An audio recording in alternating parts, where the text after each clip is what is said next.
Oh, thanks for the countdown, No brother. countdown. I was doing an email. I'm sorry. This is the kind of production help we get around here, folks. Hey, good evening, gamers, and welcome to PM in the PM, where you get some of the best gaming industry talk around on a Thursday night. Thank you all for joining us. That's right, it's Pong and Mav in the PM, and I am, of course, one of your hosts, Pong Soul, the man who needs a haircut, the man who needs a shave badly. But I am here, and this is what happens when you spend a lot of time in Night City. But I'm going to talk about that in a minute. But first of all, let's get to my co-host, the man who owns this entire channel. That's right, the man who started this all, gave me the captain's chair on Thursday nights. That's right.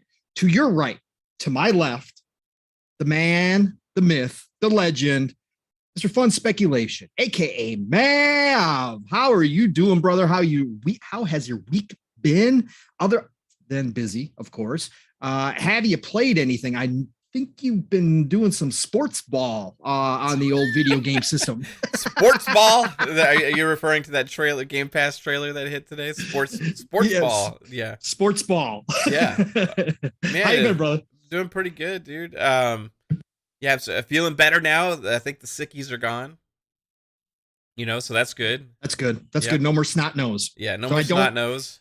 I'm still running shit on Xbox Ultimate Friday night. No, it was a one-off. You know, it's okay. Hey, you did a great job, though. It was actually, when I was out working today, I was kind of listening back. I was like, damn it, he's better than me. And yeah, right. Which isn't saying much. Which isn't saying much. I mean, all right. You don't get too much credit there, but you know, it was a great job. Thanks for doing that on Friday. And yeah, but dude, it's been pretty good so far this week. I have, like you said, I've been playing some old sports ball. You know, playing some baseball. Some of my favorite pastime there.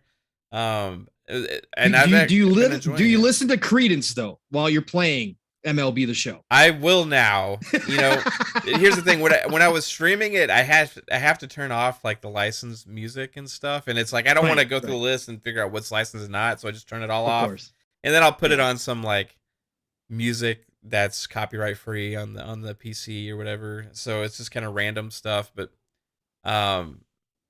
man, we were listening to some 80s music before we were going live. I came in with the 80s music, so we were having a chat. Yeah, we were loving it, man. Credence and we were doing a lot of things. It was just, I mean, the stuff you would hear in the baseball fields when in Little League, you know, just playing in the stadium, you know, love it, man. Yeah, dude, I've been enjoying the show a lot.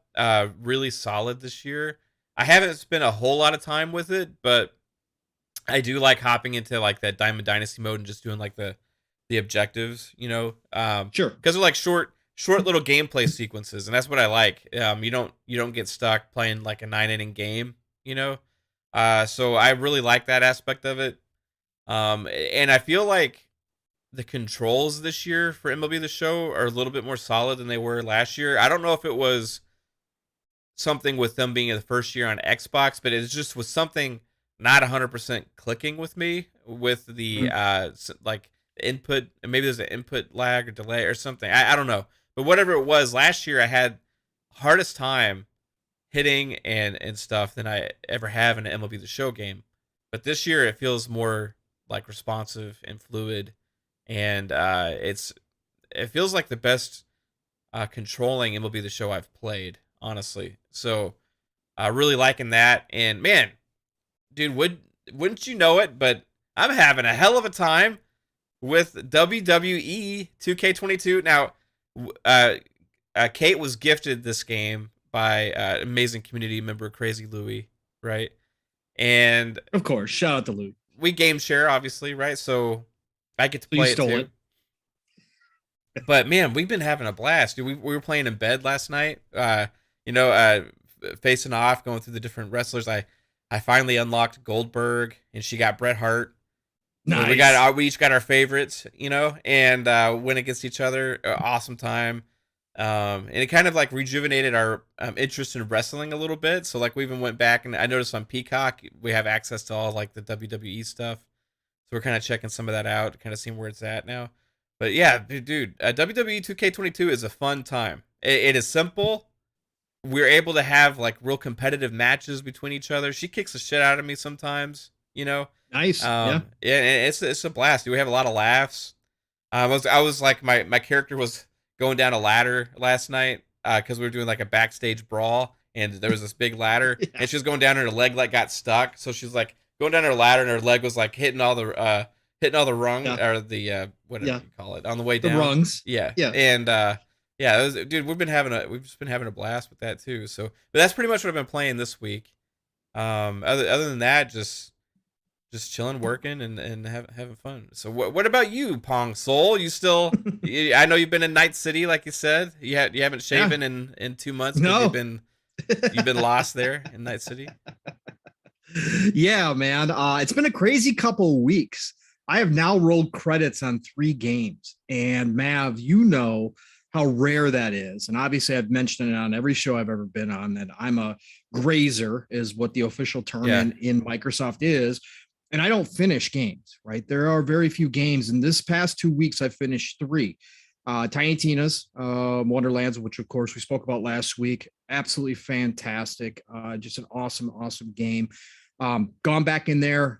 Me, Steel, and DeBlue were working on some KhAos levels. And then me, and Steel rolled credits on the first part of Godfall, a game that, talked about extensively on Living Split Screen last Saturday because Steel beat it on PC. He double dipped, rebought on an Xbox, and we've been playing. Mav joined us as well, and just having a freaking blast with that game, and really so much better than what people gave it credit for a plethora of reasons, which we don't need to get into here. Obviously, most people in this community know how people spoke about Godfall. I mean, it got the nickname God Awful. But at the same time, for $30, man, the game was absolutely amazing. And working on the new story, because they added story elements, which Steel wasn't even aware of. There's a whole nother story afterwards that starts up. Don't know how long it is. I know Steel's been crushing. He's been playing almost every night on Godfall. So I don't know where he's at with it, but I'm going to get back to that probably this weekend. But my big accomplishment of the week, as you all know here, I've been on Cyberpunk since day one. I've never gotten off that hill, never jumped off any kind of bandwagon with Cyberpunk. It is now solidified in my top 10 all-time games for me. Again, it doesn't have to be yours. I understand it's not for everybody, but I rolled credits on Cyberpunk last night. 280 hours, almost on the nose if you count a couple different, because when I took the screenshot, I posted on Twitter, I took the screenshot and it was about, it was just short of 280 hours, but I'm probably like 285 hours afterwards because there was more to the story after the fact.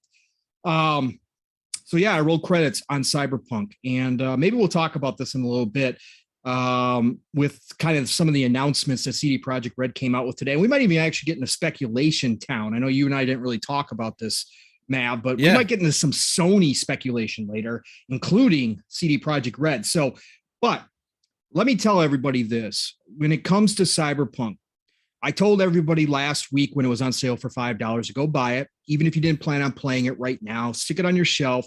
It was worth it to go back to later. I will reiterate again, whatever the price point is, whatever sale you find Cyberpunk on, please go check this game out. Again, don't listen to the negative Nancy's. If you are completely 100% irritated by bugs and they absolutely destroy your gameplay, even if they're just small bugs that we've all seen as gamers in a million other games, even if they're not crazy, even if they're not, game killing type bugs, but they're just bugs that you find in almost every other open world game out there.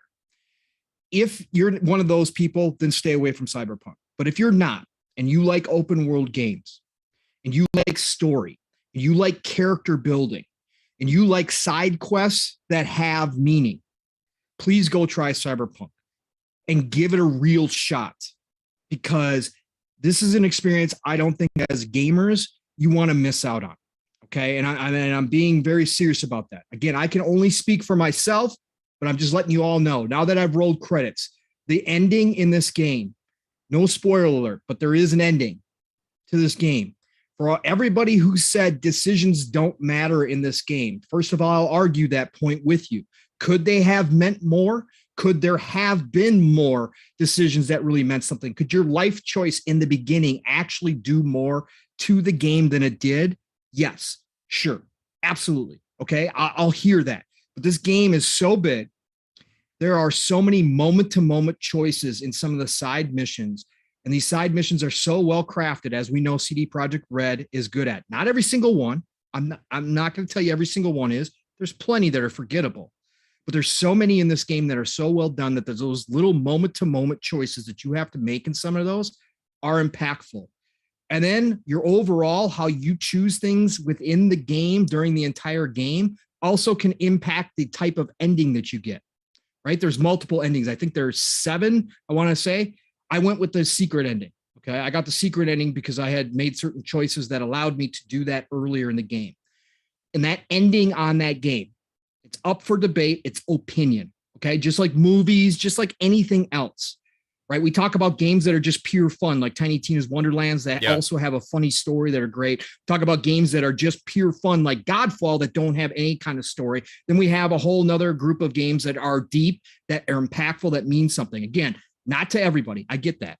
But to me, the ending of this game was worth every single moment of that 280 hours that it took me to get there. Obviously, because I spent that much time in it. But the ending was not a letdown. You know, sometimes you spend a lot of time, even watching a movie, you spend 3 hours, you get to the ending and you're like, really? That's it? For me, on Cyberpunk, one of the best endings I've ever had to a game in my life. Period. Point blank. And I've only seen one, I've seen 2 of the endings because I went back and failed the secret mission to see the difference in how the credits roll. How many endings are there? I think there's 7, I want to say. Wow. 6 or 7, I want to say. I could be wrong. So how far do you have to go back to get all of them? I mean, do you have to like no, you it depends on the decisions you made early on, because some of them won't, like the super secret ending, you have to do certain things in order to get the secret ending. So you may actually have to do 7 full playthroughs to get it all. You may, but really not, because most of them, just as long as you did a lot of the main stuff and met a lot of the outside characters, those options will appear in the end for you. Okay. Because they're based upon who you developed relationships with during the game, some of them. Okay.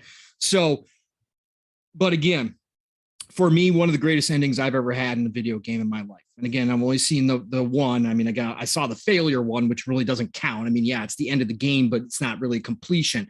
But the one I went through was absolutely spectacular. It was Hollywood worthy in terms of writing, in terms of emotion. And I think that a lot of it has to do, and I'll say this, because you can play this game how you want to, because I could have gone and done main missions with some of the big characters in the game early on, but instead I didn't do that. I kind of saved all the big stuff till the end, when I was on my run towards the end and I was doing all these heavy missions with some of the really main characters and the main people you're going to meet in the story of Cyberpunk. Because I waited to that, my game experience was the perfect climax to that ending. I had this incredible run up to the ending, and then got to the ending, and the ending lived up to everything I had experienced climbing that mountain to that point, to that peak.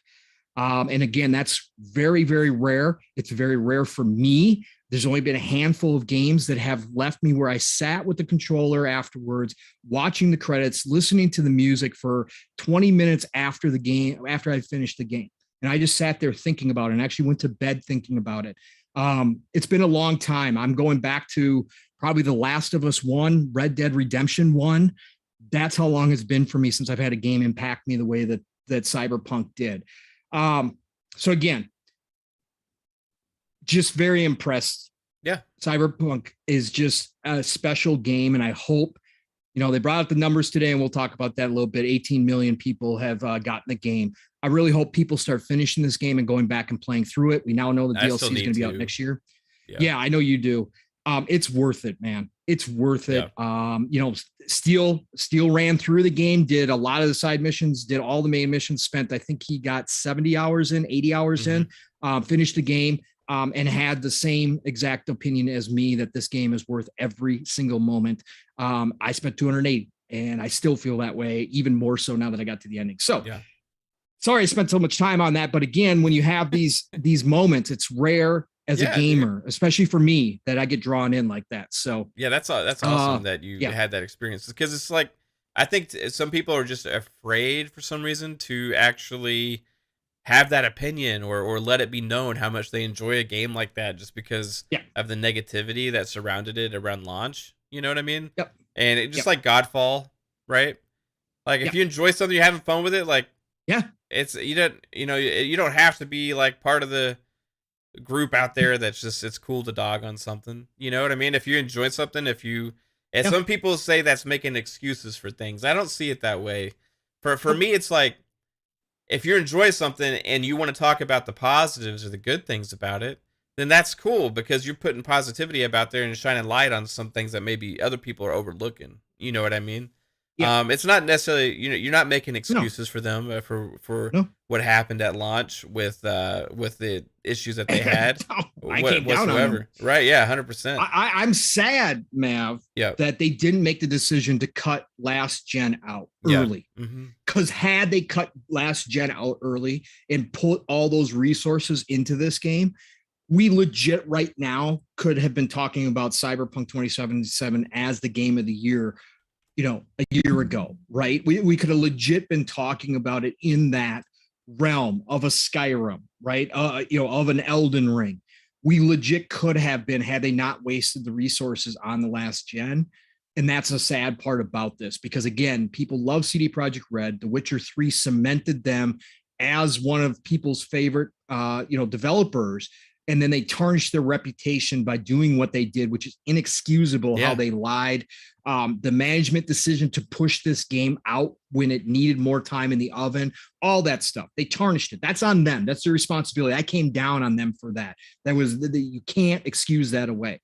I'm just telling you all right now, if you want to go play a great game, this is a game that you should probably go get, because again, it's cheap. They're coming out. They're going to continue to support it like all CD Projekt Red games. They're going to continue to support this game. And there's a real good chance, if this game has a second life, even behind the scenes, I know there's a lot of people out there that enjoy it. They're just afraid to come out and say it, right? I get that happens on social media. But if this continues to sell like The Witcher did, guess what? We may have them go back to this franchise and do it right the second time around and not make the same mistakes. And I want them to, because again, this world is one of the most ambitious worlds I've ever spent time in. And I mean that. And that's going to always cause problems. But again, I never fault a developer for being too ambitious. I do fault them for not seeing the problems or ignoring the problems decisions of the last gen, right? And not getting rid of it and saying, look, our game just became too big, too technical. It's not going to work on last gen consoles. We're sorry for everybody who was excited, but we don't want to give you a broken game, but we're going to give you the best damn game possible on PC and next gen consoles. That would have been much better than what they did at the end of the day. Not money wise, but at the end of the day, overall, for their reputation, it would have been much, much better. And there's supposed to be an expansion coming possibly next year, right? Yep, 2023. Yep, that's what they said. So Dutch says, everybody pull your fingers out. I don't know from where. Hit that like button. I appreciate that, Dutch. Get likes up. It greatly helps the channel grow. And our lore master corrections aficionado has some information in the chat as well. That there's 5 endings, 4 of them have achievements, and there's one that does not have an achievement. So that's the you were close. 7. I was close. I couldn't remember for sure. And then Wandering Dutch, said that he was he thought there was like 6, but he also said Cyberpunk 27 was his game of the year, and he loved every minute of it as well. And shout out to Wandering Dutch. Also earlier in the chat, Mav, I don't know if you saw when we first got on, he said I may or may not be watching CIS 2022, right? The Community Indie Showcase 2022. While he's watching us, he said he had your face on 2 screens, which means he was watching your part of the Indie Showcase. He sent me coming a DM. next week. Sent me a DM. Yeah, did he? Yeah. Yeah, Love that's it. super cool. It's got my face up on both of his screens. Absolutely awesome. That's awesome. A shout out to Dutch. Shout out to Dutch. Who is also the midweek mix-up collective as well. Also, he's going to be our guest tomorrow on Xbox Ultimate Podcast. Oh yeah. So shout out to Dutch. I can't wait to hang out with you tomorrow night. Be like 3 o'clock in the morning for him. It'll be a little late. You know, it'll be a little late for him. You know, or early, whichever one it is. You know, maybe he'll be he'll set an alarm and wake up just for the show, and then go back to sleep. I don't know, but shout out to Dutch. Shout out to Dutch. Hey, let's run this down real quick, Mav. Now that I took up the first part of the show with my cyberpunk love. Hey, okay. Listen, it's part of being a gamer, man. So let's shout out the people. We got Elk Dude in the chat who had some interesting comments earlier where it made it something about being a hard-on. I have no idea what the hell he was doing, but he's doing something else in the background. So I forgive you, Elk Dude, whatever you're doing, brother. Otherwise, the fifth Horseman V is here, of course. Caitlin, always extra special. Shout out to you, my dear. Absolutely, the layout looks fantastic. Thumbnails, as always, on point. Appreciate you for everything you do. Outbreak Podcast. That's right. Dave is in the house. Good to see you, sir. Siki is here. Good to see you. Lord Master Jasper, as we already talked about with him coming in with the info, because he is the lore master for sure. Good to see you, brother. Thank you for being here. Jesse B, thank you so much, brother, for being here with us tonight. Mr. Joanna Dark, missed you this week, sir, on Xbox. Actually, were you even on this week? No, you weren't on this week either. You were traveling, I think. Mr. Xbox.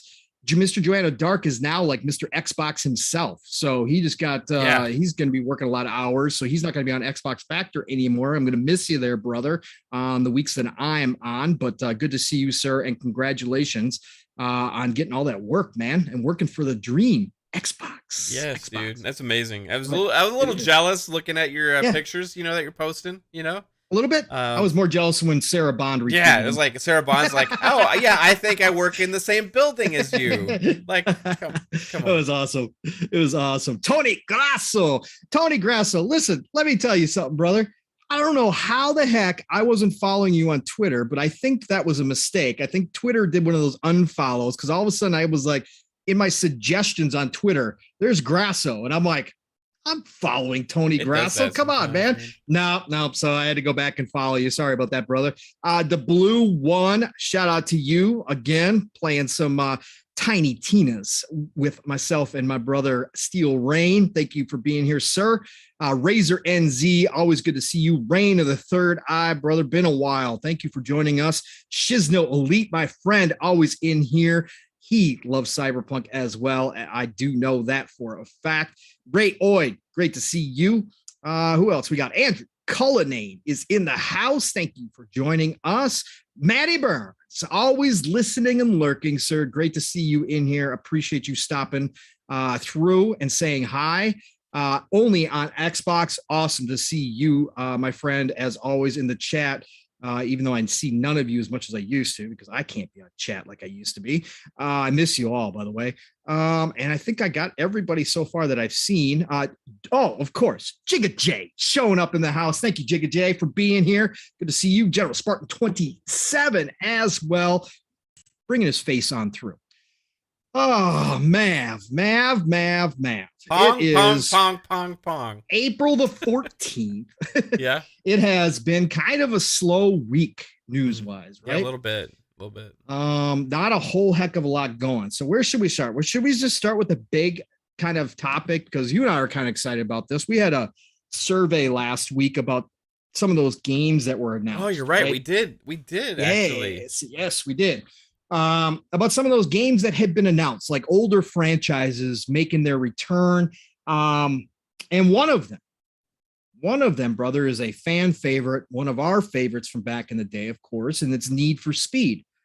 However, Need for Speed has had its issues over the recent, probably past decade, where Need for Speed really didn't hit the way it used to, especially for you and I and for a lot of people in this community. But Need for Speed, the name, still brings back extremely fond memories. Some of the best racing out there arcade style racing. Now, of course, not talking about sim racing, not talking about open world per se racing, but just flat out racing. Really the core essence and some of the best customization when it came to cars, right? Back in the day, they really led the way in customization. They always were at the forefront of that. But again, recently they've lost it. They just kind of forgot who they were. They tried out some new things. None of them worked. Again, I feel like they took away too much of the arcade aspect and tried to get a little simmy on the handling of the cars, which always, again, do what you do best, which is arcade, right? But it's coming back, and reportedly it's going to be out this year. That was the announcement last week. But we got a little additional information, which is quite interesting. I was thinking about this today, how this is going to all go down. I can't wait to see this. But Jeff Grubb, on his show, on this Giant Bomb show, Grub Snacks, of course, he went ahead and said that he had some new information. And this is going to come from the Video Games Chronicle, VGC.com article. This is written by Jordan Midler. So this was transcribed because Giant Bomb Grub Snacks is premium. So you got to be a member, and then you get the Grub Snacks. So that's why we get these transcriptions versus just flat out having Jeff Grubb's own words. But this one came out. So speaking on his premium Giant Bomb show, Grub Snacks, Venture Beats Jeff Grubb said that the newest entry in the racing franchise will adopt a striking new art style. It's going to be photorealistic, but it's going to have on top of that anime elements, Grubb said. What is anime elements? Okay, well, he explained, he goes in a little bit here. Okay, so he added, you know, when you see a car commercial or something like that, and the car is driving around, but then cartoon flames and stuff are flying off of it. That's kind of the aesthetic they seem to be going for. That's a quote, okay, quote unquote. Okay. Grubb also explained that some of the franchise's popular multiplayer suite would return. Autolog is back for multiplayer. You can customize all the pieces of your car. That's back.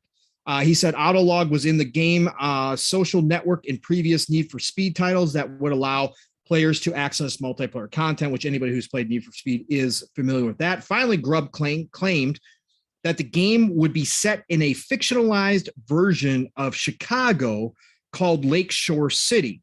Criterion wants to make it feel like a real city, even though it's a fictionalized version of the city, he explained. Last week, it was reported that the new Need for Speed game would be released in November for current gen consoles only, which is amazing. We can talk about that. EA announced in February 2020 that it had handed the Need for Speed development duties back to Criterion Games as it planned to restructure Ghost Games, which made the last 4 entries in the racing series. UK-based Criterion is best known for the Burnout series and also has developed 2 previous Need for Speed titles, 2010's Hot Pursuit and 2012's Most Wanted. It also contributed to 2013's Need for Speed Rivals. All right, man. Let's get back to this aesthetic that they're going for. So photorealism, right? So we're talking about Forza, Gran Turismo, right? Photorealism with an anime aspect. Like cartoon flames and smoke, right? So I do have picture. I have a picture in my head. I do get what he's trying to describe. But Mav, you go ahead. You talk now. What do you see in your head, or what do you think that this means that we're going to get out of this Need for Speed? And does it tell us anything at all? If anything, again, if it doesn't, it doesn't. What kind of gameplay we can expect out of this? So for me, what it sounds like is going back to ultra arcadey roots, but with also an attention to graphics, right? Because the other aspect of this was that it's current gen only, right? Which current gen only is very exciting for something like this because it sounds like they're recreating Chicago. It sounds like open world, right? Or a version, fictional Chicago called Lakeshore City, I think is what you said, right? So that sounds very awesome. Now, we've seen different takes from Need for Speed devs on the open world formula, right? We've had things like Heat. We've had things like Underground, right? Most Wanted, and all these other kinds of games. For me, like the Underground, like nighttime style city, brings back. Why do we always come back to Tokyo Extreme Racer? I don't know, man. Like you and I both. Go ahead, keep going. I really like that feeling of that like nighttime underground racing scene, right? And I think they tried to recreate it with some of the more recent ones, but they kind of like went a little weird with like they actually had like these real racers on like doing these like talking points and stuff, and it's kind of like weird chopping between the lines of what kind of game is this. I just want a pure arcade ass racer. Criterion also like Burnout Paradise, right? Another was classic yep. Arcade pure. That's one of the most arcade racing games you're ever gonna play, right? Arcade to the max. I think it's not gonna go to that extreme. That's where I think they're gonna put in a little bit of their flavor with like the cartoon aesthetics and stuff, and bring it something that's kind of maybe what I'm hoping for in my mind is I see something like a Need for Speed Underground meets Burnout Paradise, right? Yeah. Yeah. In a fictional Chicago, right? So I'm thinking like, because they also said customizable cars like every piece, right? Correct. That brings me back to Underground, also, which had some of the best car customization in Need for Speed. It was in the Underground series, in my opinion, right? I know they've had some other good ones, but Need for Speed Underground was the epitome of that in its heyday. And I think that if you were to kind of grab that like that scene of like the the Need for Speed Underground type thing, give good graphics. Like Underground had great graphics too back for its day. The cars looked good, they looked kind of realistic and all that stuff. But I could foresee something that takes that and then kind of twist it a little bit, and you get some of these like elements of like you get boost or nitrous and like kind of fun eye-catching things that are going to pop on the screen to kind of ramp it up a bit. So maybe that's where they're going with it. I don't know. Is it going to be realistic cars in an anime city? That'd be pretty crazy too. Like who knows? There's a lot of different things they could do. Criterion is very talented. I don't know if they have the same pedigree that they used to. But I'm also really curious where this goes in the future, because they talked about was it Ghost Games? Yeah, Ghost Games is the one that had it previously. Yeah. And I honestly, I haven't really been too keen on their Need for Speed entries. They've had some cool ideas, but I really want to see what Codemasters does in the future if they hand over Need for Speed to them. I would assume that's one of the reasons they acquired Codemasters, because you have one of the biggest names in racing in Need for Speed, and then you got one of the best racing devs out there with Codemasters, so it just kind of seems like it would make sense. But yeah, Criterion has had a history of making great games. In fact, the couple that you said that they worked on were some of the better recent Need for Speed games, right? I think most people would agree on that as well. When I say recent, you're talking about 2012. It's 10 years ago. Right. And that's kind of what I said. The last decade it's been off, right? It's been way off, man. Yeah. Look at like my love for Need for Speed goes back to first. Imagine like, what is this? What year am I thinking here? About probably like 1995.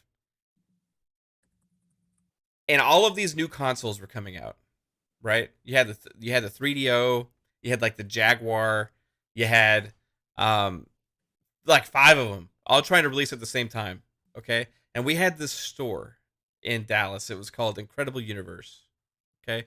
And they had all of the consoles. Now, 12, 13-year-old Mav, whatever, at the time, would like to go to the store just to see all these consoles they couldn't get. Okay, the PlayStation wasn't out yet. All of these other ones were disc-based and stuff, and I remember they had a big screen television, and they had a 3DO, and what game was playing on that? None other than the original Need for Speed.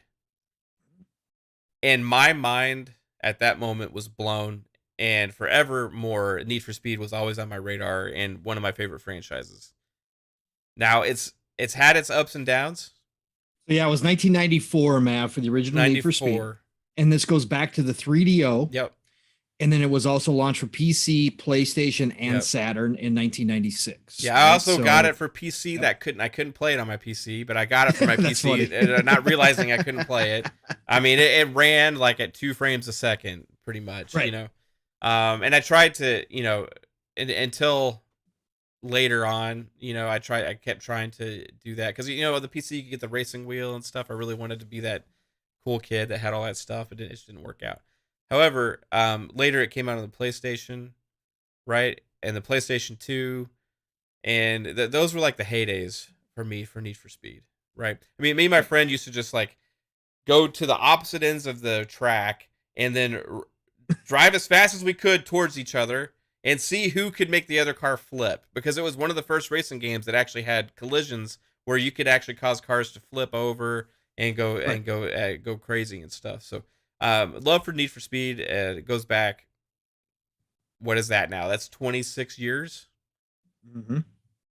28 years. You said 94, right? So that's 94. That's 28 years. Yep. And I mean, I really want the best for this franchise because it has become pretty much a non-factor the last decade, right? It's had some releases. People have enjoyed it. One of the best ones recently was actually the remake of Hot Pursuit, which is a remake of a remake, right? Because the original, that was a Hot Pursuit that it was remaking was actually a remake of the old school ones from back in the day, you know? And I think that it just deserves more attention, and a lot of it's EA's fault, right? Because what they've done with Need for Speed was they have treated it like they need to get a yearly release out, and okay, we're gonna see if this one hits. We're gonna see if this one hits. We're gonna try this. We're gonna try that. We're gonna try this. You know, we're gonna come up with an idea. Give them 2 years to work on it, maybe 3 if the max. Come out with the game. Meanwhile, you have these devs out there that are like just pouring their hearts and soul into this ultimate vision, like in these other racing games. And I don't feel like EA's given anybody really the opportunity to do that and really bring back Need for Speed, right? To what it's worth. This, it seems like it's been in development for quite a while. Also being current gen only, it leads me to more hope. So I'm hoping this is the resurgence that we're all looking for Need for Speed. I can't picture 100% what it's going to be because that description just sounds crazy as hell. However, it is refreshing and a new take, and we can see that 100% if it does actually have like the cartoon graphics and stuff mixed with real like simulation graphics, you know.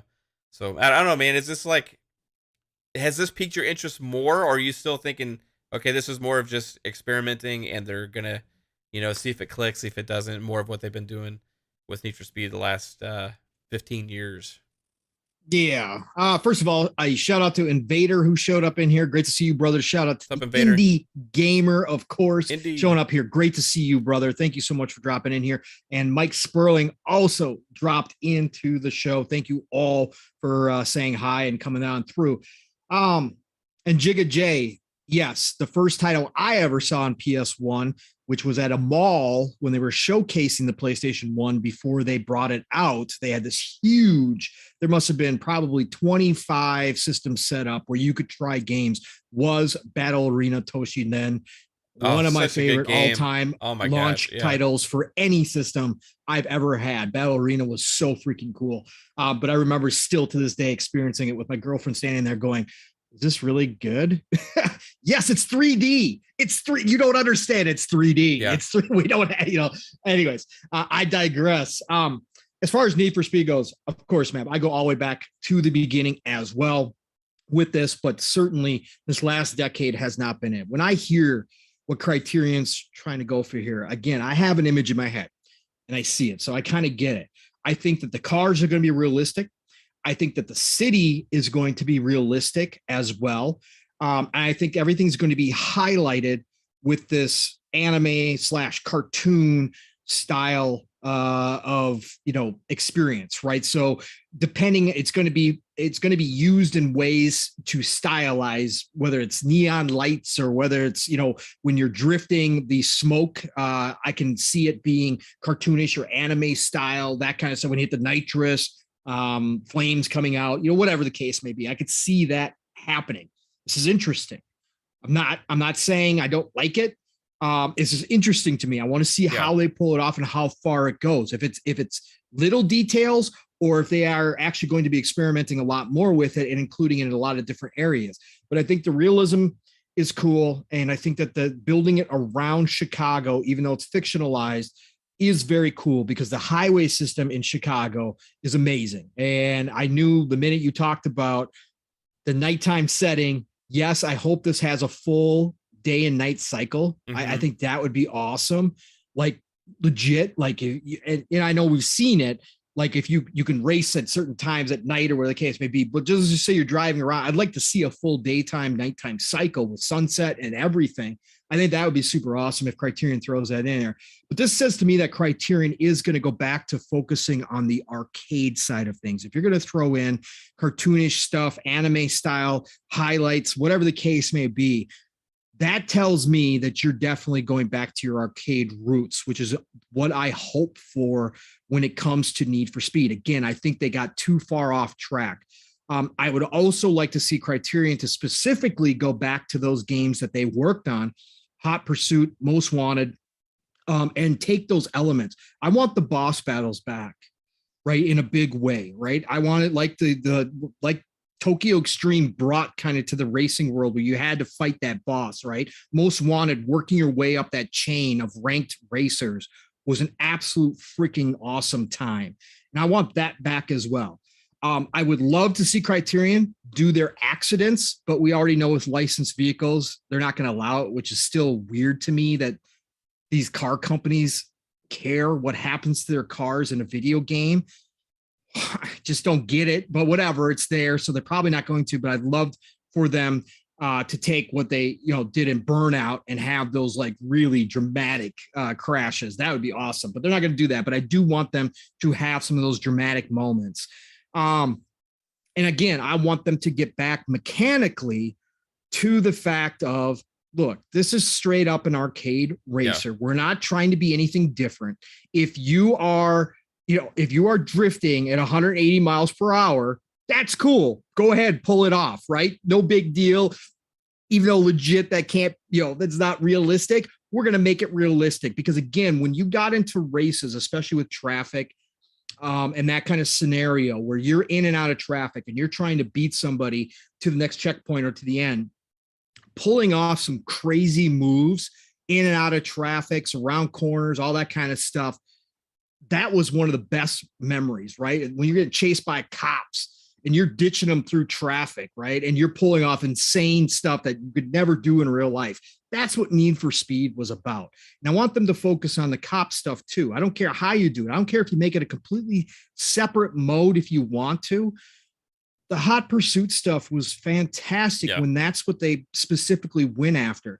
Now, I played some of the remake, of course, because it's on EA Play. So, with Game Pass Ultimate, you get it. I played it.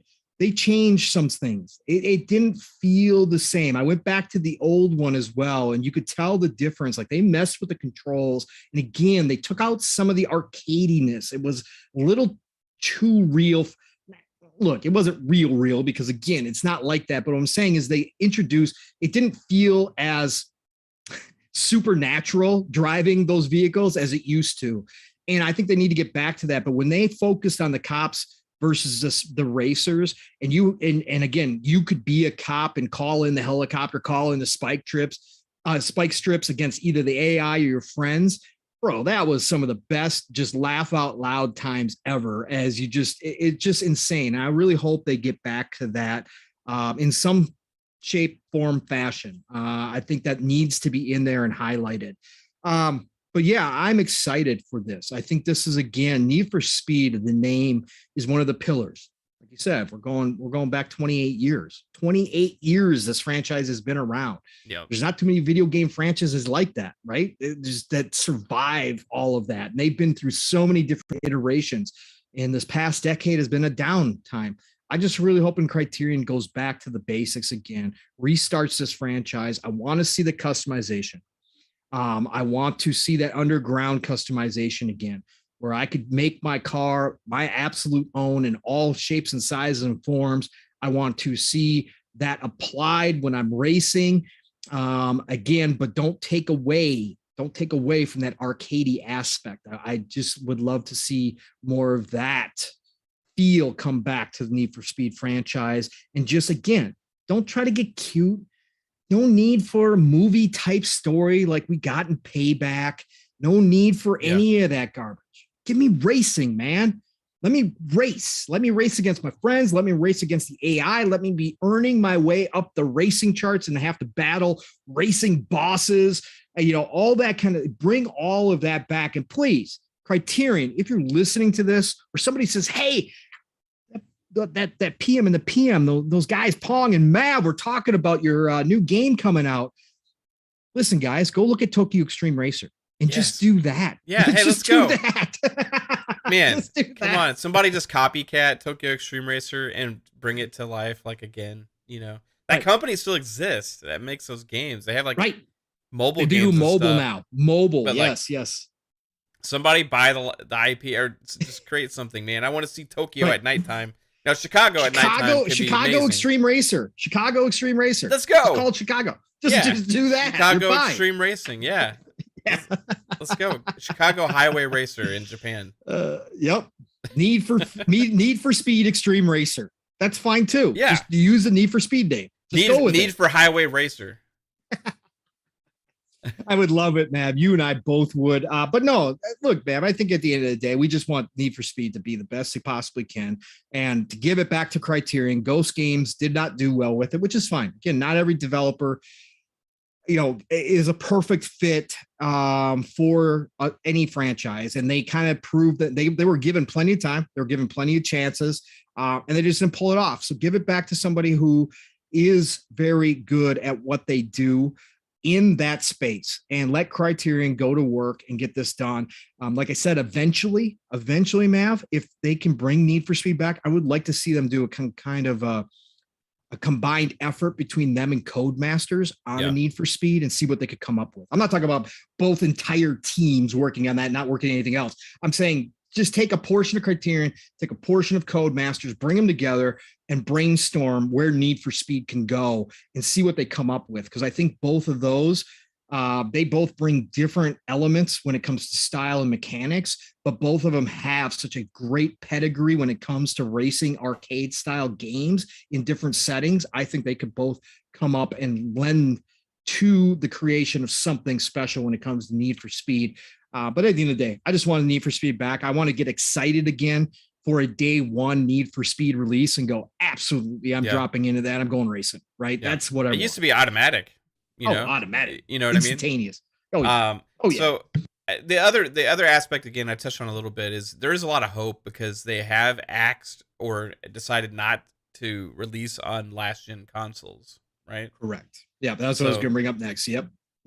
Because of that, it has a lot of potential that maybe some of the other racing games we haven't seen yet. I don't know. I think that was a big move for them on a franchise like Need for Speed, where you would think they're going to go for multi-platform title, try and reach as many people as possible. But the fact that they did make that decision leads me to have the feeling of they're going for it with quality. Correct. Right. There's going to be no holding back, no corners cut, none of that garbage. Yeah, right? Because you don't make that decision if you're just trying to okay, let's just use the name, try something else out, and see what works. Right. I mean, you're cutting out a huge player base. That at some point, all these companies have to make this decision because what's best for the game, right? People are ushering into current gen now, right? And we're going to use some of our biggest franchises and pull people in even further, right? Because if you keep toting that line, it kind of prolongs things for the last gen as well, because people will be like, it's all right, I can still get it on my PS4, I can still get it on my Xbox One X or but like the more the titles that are kind of only on these current gen consoles now, the Series X, S, and PS5, then the more likely that you're going to have people trying to find ways to get those new consoles, and they're becoming more readily available now, right? So this especially is the on time Xbox, yeah, man. Especially on the Xbox to do that transition over, and we knew Xbox was kind of planning on that this year, anyways. But another thing too, which I didn't point out, but Criterion is very good at, Mav, and I hope EA gave them the budget to go and do this, because if you go back to the underground days, this is hugely important. The soundtrack, man, bring back the soundtracks, because Criterion did a great job with Paradise City. Oh my god, they loved licensed music in that game. Bring that back. People underestimate how much a great game soundtrack for like a racing game, or even role-playing game, Cyberpunk, one of the best soundtracks since Vice City for me personally, when you take it in total. That does a lot for a game. When you turn on a game and you climb into a car and you're getting ready to race, and you can go find one of those songs that gets you in the mode, right? That puts you in that moment. Okay, I'm racing now. Let's go. Let's do this. And soundtracks are ultra, ultra important. So I hope that Criterion leans on that as well. That's, again, it's one of those underappreciated parts of gaming, is the music behind it in those types of high action titles. And I think this one here for Need for Speed would be awesome to have a wide variety, diverse rock, rap, everything that goes along with it nowadays. Even brings back some of the old stuff, like we were talking about Credence and that kind of stuff. It's just amazing to have that soundtrack along with this type of game. I would love to see that. Yeah, 100%, man. I agree. And sound effects also for the cars. Of course, the engine sounds, everything's got to be right. Yeah, 100%. There's so much to it, but yeah, please emphasis on nighttime. Yes, I want to see those lights in the next gen. I want to see all the lights in the city, the cars. Bring back neon on the cars, right? Yep. Underglow, please. Yeah, I want to see. Maybe it's cheesy. I don't know. But like I grew up in that era. Like I want to see that the neons. I want to see the customization out the ass. I want to see it all. Let's go. Fast and the Furious 1 style. Yes, that's where we go. Yes, 100%. Fast and Furious 1.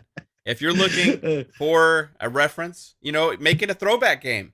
How about a game set in that time period? That would be freaking amazing. Oh, right? God. Wouldn't it be? I mean, you got the Supras and like the oh my God, you got like the that's us old guys talking, man. See, this is where we go, right? So back to the nostalgia, like a GSX, and going against like a like an Impreza, and a Lancer, an Integra, Integra Type R. Yeah. Let's go, man. Yes. Let's go. Oh shit. Well, I don't think that's gonna happen. No, but they could certainly have all those models in there. It'd be nice if if the selection of vehicles is huge too. And bring back some of those classic ones that we all love too. Again, when you get an arcadey, the cars are, you can put any car on the track. It doesn't matter if it's realistic or not, as long as that's the fun part about it. So give us a big, wide variety of vehicles, so us old heads can go back and live out our dreams again of our 20s or teens, right? So let's do it. I want to go put 1,000 horsepower in a Del Sol. Yeah. Let's go. A Geostorm. Yes. Let's rock. A Geostorm. Nice. Honda Accord. Come on, let's go. The Prelude. Yeah, the Preludes, man. Yep, absolutely. The Honda Preludes, man. Baby, I wanted a yellow one. That was my car. I had a friend that had a Prelude, and he was so proud of it, and like just loved it. With the 4 wheels, with the 4-wheel steering.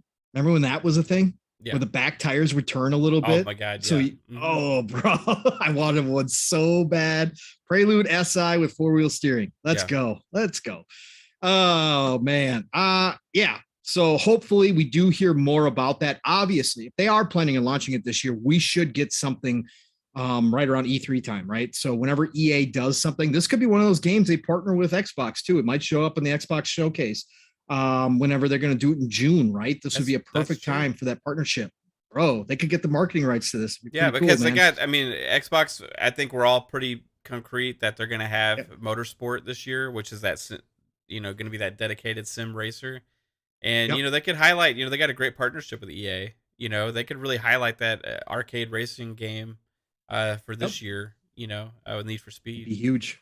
It'd be huge. I mean, again, if we got Motorsport coming out, which is the sim game, and then you get Need for Speed next to it, back to the original arcade-ish roots. Oh man, what a perfect lineup. Play both. Again, they don't compete against each other. And then you got that kind of in between both worlds Horizon, you know, and you come out with your new expansion announcement. Yep. Which we're all waiting for whatever that's going to be, you know, because it's usually off the wall and fun. Cross my fingers for Transformers. Let's go. Boba Fett Gaming. Good to see you, brother. If they bring in a Chevy Chevette, my God, man, that means Criterion went all out. Okay. That's all I got to say. If a Chevette shows up, I know every other single car that Mav and I just talked about will be in there for sure, sir. Yeah. Good shout out, by the way. Good to see you, the Dusty Uno in here. Dreadpool, always good to see you, brother. Thank you for coming and hanging out with us for a bit. Appreciate that as well. Well, Mav, the Need for Speed topic is out of the way, which was kind of our exciting news of the day. So let's jump into well, you know what, man? Let's combine the two topics that I was thinking about here. Let's 80s talk about music and what else? Yes, let's do that. Get ready, chat. Next hour is going to be all about the 80s music. That's right. We're going to go from hair. We're going to go from hair band to Euro to punk to rap to R&B. We're going to do it all, right? This is what we're going to cover. No, we're not going to do that. That's a different show. And maybe we'll do one of those days because it is cool. Yeah. Let's talk about CDPR, CD Projekt Red. Yeah. I won't get back to my love affair of Cyberpunk, but they came out with some information today. And then I want to talk a little bit about that information. There's not a whole lot to it, but it is worth a conversation a little bit. And then we're going to go into speculation town, and we're going to jump into some Sony speculation. We've done a lot of Xbox acquisition season speculation here on this show, on Xbox Ultimate and other places. But let's dive into some Sony acquisition, because Sony is definitely in acquisition season. We know that for a fact. And there's some interesting, again, I won't even call what we hear smoke right now. It's just, it's exactly the same stuff we kind of get when Xbox starts firing up and people start coming out of the woodwork with some crazy ideas. But in speculation town and looking in the crystal ball, it's always fun. That's why this channel, created by the man to your right audience, to my left, that's right. That's why I created this channel. That's why I called it Fun Speculation, because we're going to have some fun down there and just kind of think about maybe what could be happening over in Sony land as well. But first of all, let's get down to business here. CD Projekt Red had an earnings call today. We get more information out of earnings calls than we do anywhere else sometimes. It's hilarious, man. And there was some really good stuff that came out of it. So let's talk about a little bit about this. So they announced that Cyberpunk had sold over 18 million copies as of today. If you go back to the launch of that game, they had 13 million sold, I think, the first week with pre-orders. I believe that was a number. Obviously, everybody knows what happened. Everybody knows that refunds were given out. Now, how many refunds were actually taken up on, how many people actually took them up on the refund offers in Sony and Xbox and all the stores, we don't know. They never reported that, but there was about 13 million sold the first week. So they've sold another 5 million copies according to them, which in all honesty, with everything that's happened, isn't bad. Yes, there's been a ton of sales. Again, just a week ago, it was at $5, insane steal.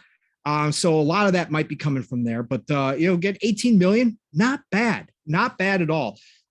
They came out and announced that The Witcher 3 has surpassed 40 million copies. Wow. That is ridiculous. Yeah. Okay. That is ridiculous. I had, let me go see if I can find this while I'm reading this stuff. That's a big deal. 40 million copies lifetime is huge. They also talked about some of their production plans for 2022 as well.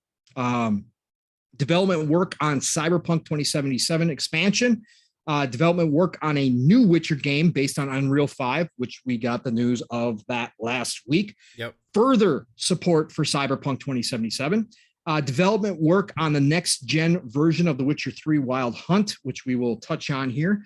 Development work on the Molasses Flood, or development work at the Molasses Flood, which if you guys don't remember, they purchased Molasses Flood last year on an unannounced project based on one of our franchises. Launch of a single player mode for Gwent, the Witcher card game. Further support for Gwent, the Witcher card game, and the Witcher Monster Slayer, and conceptual and research work on unannounced projects. CD Projekt Red is plugging right along here, Mav. Yeah. They are doing their thing, man. Like, they hit speed bumps. It hasn't gone according to plan, obviously, with Cyberpunk and with what they had planned on doing. They had, there was supposed to be a multiplayer mode coming out, which last year they said we're not doing anymore. Hopefully, maybe at some point that gets brought back, but right now it's off the table. They focused on getting Cyberpunk to a playable state for last gen consoles and fix all that. Then they put the resources into getting the next gen, current gen, as I call it, series consoles and PlayStation 5 versions up to speed, along with PC improvements.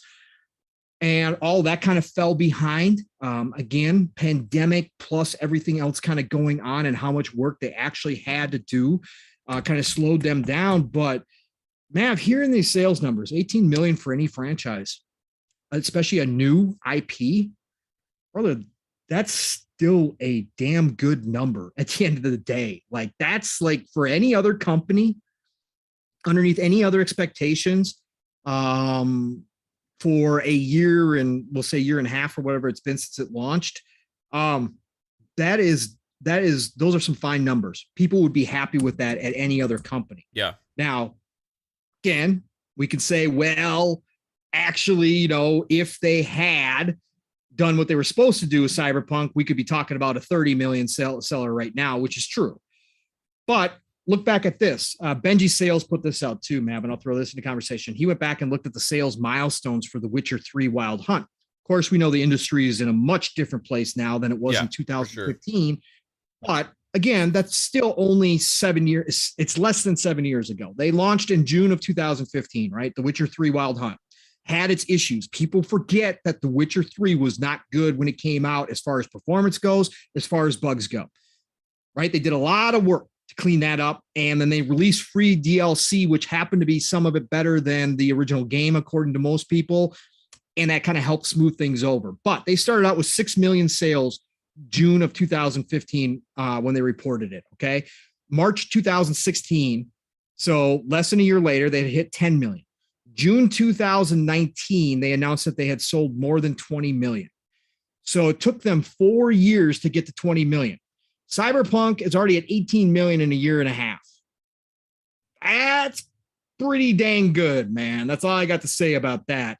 December 2019, they reported 28 million, over 28 million. April 2021, 30 million. April 2022, today, is when they reported 40 million plus buyers. So in 7 years, it's 40 million. So again, huge numbers for The Witcher 3 Wild Hunt. When you hear this stuff, Mav, and you hear that CD Projekt Red is working on all these other things as well. They got more projects, right, that we know about Witcher 4 or whatever it's going to be called. Again, they said it's not necessarily Witcher 4. They could be taken in a different direction, whatever the case may be, but it's going to be on Unreal Engine 5. They're moving away from the Red engine, which is a beautiful engine, which is surprising. But at the end of the day, money-wise, working on current gen consoles, Unreal 5 all ready to rock and roll. It's definitely going to help their production process, obviously. When you hear this stuff coming out of CD Projekt Red, Mav, what grabs your attention with all these numbers? And what do you think this means for CD Projekt Red in the future? I think they seem fine. Which is, I mean, immediately when everything happened with Cyberpunk, it's like, oh man, okay, like how are they going to recover, right? Because that was one of my first thoughts. Because the reports were it's going to cost them billions, right? And when you have spent as many years as they had working up to the release of a game and it not living up to your expectations, it can be devastating for a studio, for a company, and everything. Now, granted, a lot of it was on themselves, and it was their own doing, right? That put them in that position. However, the after effects of it, some of it was also, I think, a little bit community driven, as well. And it kind of put a huge like asterisk next to their name where they had I've never seen a studio go from like, man, they can do no wrong, one of the most beloved studios, wow, they're just like cream of the crop, all this free stuff they're doing for us, make such original, one of the best franchises of all time, and Witcher 3 is so great. They're making the next biggest thing ever in gaming and cyberpunk, and you're right there at the peak of gaming greatness, and then one release just completely destroys your name, right? Just completely tarnishes everything that they had worked for. And it was like, wow, how are they going to recover from that? To go from like one of everybody's favorites to like almost an enemy of the gamer all of a sudden, right? Like, yeah, you screwed us over, So what I see from this now is a lot of the news didn't get to the masses, right? A lot of this news is just in the communities and the hardcore and stuff, and it's not really spread out to just the everyday gamer. And there's a lot of people that have probably just played Cyberpunk and loving it. And I think there's a lot of word of mouth going around that it's a good game, and I think it's going to continue to sell. A lot of the work that they put into it since then has improved the game dramatically. You're going to see more and more sales going forward. And the game's going to probably reach, I mean, how long's Witcher 3 been out now? It's been out for 10 years almost, like 9 years? 7 years. Yep. 2015. I mean, yeah, 7 coming up on 8. Yep. I wouldn't bet against it reaching over Witcher 3's current sales mark at 7 years from now. You know what I mean? Right. I mean, I would be hard pressed not to think that, especially with all the work that they're going to be continuing to do in it, with the updates and with the extra content and all of this stuff, right? So ultimately, what it means to me is like, they're fine, and it's good to see that maybe they'll have learned from their mistakes in the past and carry it forward. And it seems like maybe with switching to Unreal, right, and that kind of thing is part of that. Going with something where they know is going to be stable and give them a good stable ground to work from. We've already seen, with those demos and heard from other developers and people that we know that have worked on the engine, how amazing it is and transformative it is, and it's going to make things so much easier. So I can't wait to see where it goes. The disappointing news was like Witcher 3 next gen version still being a ways off, right? Yeah. But that being said, it's still a free thing that we're getting. I'm not ever going to be one that complains about getting something for free. At least they're not selling it to us, right? If they were selling it to us, then I would be a little bit upset. Like, okay, well, you promised this, like it's been this many years and you're still not giving it to us, and like, what the hell? And you're even charging for us, but they're giving it to us for free, and it's going to be a free update on a game, and it's just going to prolong the life of it. I'm not going to be upset about that, Is it disappointing? Yes, because I'm going to play it again when it hits, but oh well, right? They got a lot on their plate. But yeah, there's a little bit of speculation town stuff. You wanted to get into this a little bit. Yeah, we'll definitely get into that. I'll just say this, that CDPR yes, their reputation is now tarnished, right? But they had built up so much goodwill that honestly these sales show that they can overcome it. Now, they can't make another mistake again, like they did with Cyberpunk. They're going to have to be very careful going forward because you don't want that to be your permanent reputation.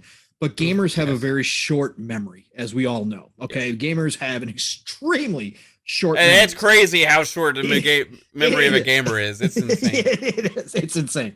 So as long as they do right by the gamers going here and forward. And again, I think moving to Unreal 5 was a part of that to help the production so that they don't have another Cyberpunk situation where it takes them 8 years basically to get the game out the door, 7 to 8 years. And then they still wind up with a broken version. I think they wanted to get something smoother. The Red Engine is amazing. The visuals in Cyberpunk are absolutely incredible. They did a great job with that proprietary engine, but moving all their teams to Unreal 5 is just going to help speed everything up and reduce the amount of issues that come from having a proprietary engine that needs updating constantly, that you have to take resources to make sure that it's up to spec on all the current PCs, all the current consoles, etc., and still work on older stuff as well.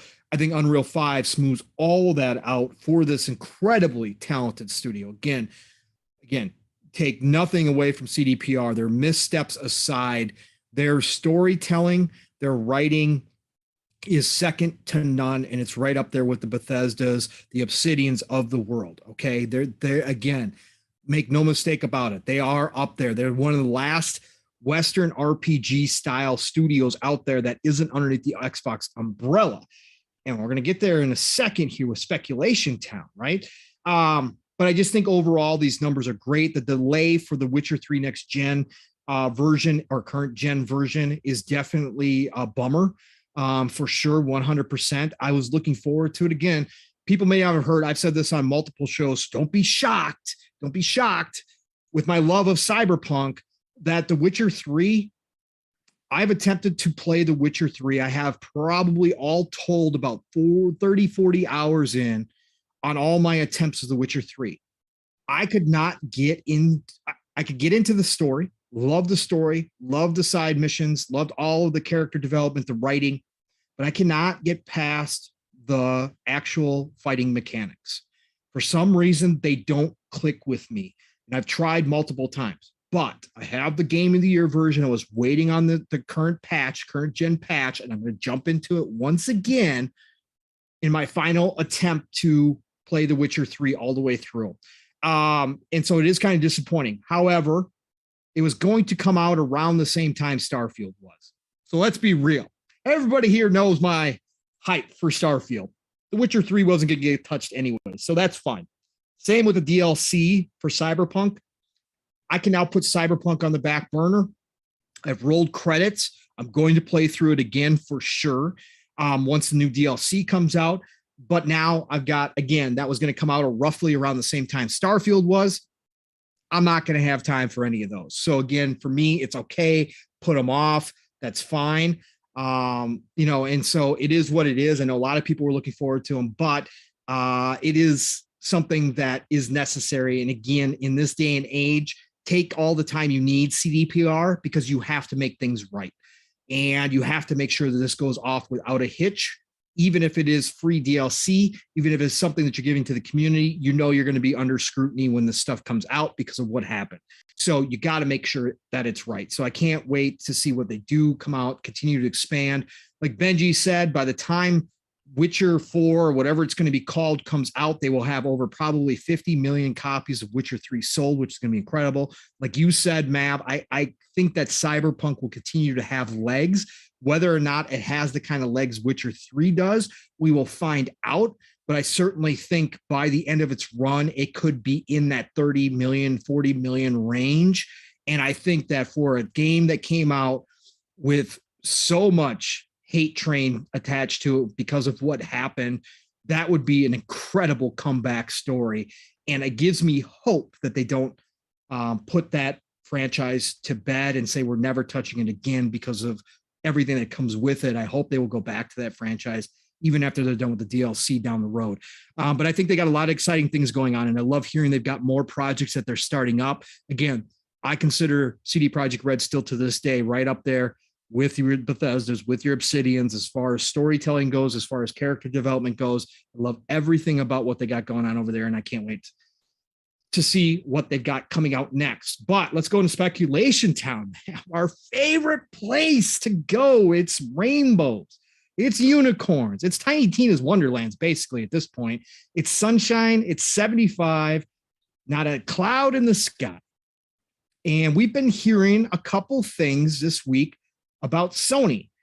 Again, I won't go as far to say this is smoke, because this is purely, both of these things are purely community driven as far as I can tell. This is community speculation. This is reading tea leaves, as Fuzzy Belvedere, who jumped in here, loves to say, right? Reading the tea leaves. But there's a couple different things. So since we're on CD Projekt Red, let's start there first, Matt. This is something that I've gotten on board with over the past probably, I don't know, 3 to 6 months here. CD Projekt Red, I think, has real potential to be acquired by Sony. And I'll get your thoughts first, and then I'll come into my reasonings why. But Mav, when you think about CD Projekt Red, you think about Sony. Now, there was some relationship issues. Sony pulled Cyberpunk from their store. But at the end of the day, business is business, and we all know how that goes. But I would like to know from your side of things, Mav, do you think that CD Projekt Red and Sony is a good fit? Do you think that there's anything real to that thought? Do you think that Sony would honestly look at CD Projekt Red, and CD Projekt Red would look at Sony and say, hey, let's cut a deal? What do you think, Mav, about that one? Oh, geez. I got to be careful here because, people tend to know I have my biases at times and preferences, right? Over where I play and what do you mean? So you don't run any show like Xbox Ultimate, but hey, again, look, I'm PlayStation shirt on right now. Okay. That cures it, man. That it does. You fake neutral. Just go with it. Okay. No, I'm 90% Xbox, 10% PlayStation. 0.05% Nintendo right now. So where I sit on this, right? Do I think it's a necessity, right, for PlayStation? Because I would feel like if they're going to make a move like this, it would need to almost be a necessity for them, right? That's where I say possibly. Because Xbox they have cornered the market on Western RPGs, right? I mean, they have Fallout, they have Elder Scrolls, they have Starfield now, they got Fable, Wasteland, they got Wasteland. I mean, yeah, Outer Worlds.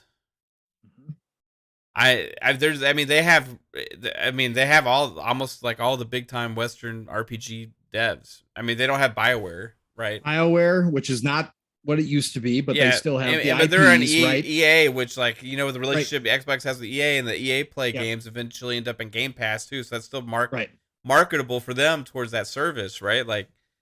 And if I'm looking at it as something that's going to check a box that you really feel like you may need to push on your service on your platform, that's going to be a detriment to the competition, but also in a security of making sure you have these future franchises on your platform. They may pull a Bungie and potentially pull the trigger on something like this. Now, is it the best? Is it the best fit? That's where I don't know, man, because I think that storytelling wise is both strengths of their studios. So I see a very good similarity there. But I don't know if again, I'm going to be careful. I don't know if it's the type of game that Sony cares about investing in. I don't know, because it's I foresee them doing two things. Okay. They have a strong interest in this third-person action adventure storyline game that's 20 hours long, right? That style game, real focused narrative, okay? And then they're doing this live service thing, okay? So that's where Sony is right now, and this is something out of their box, right?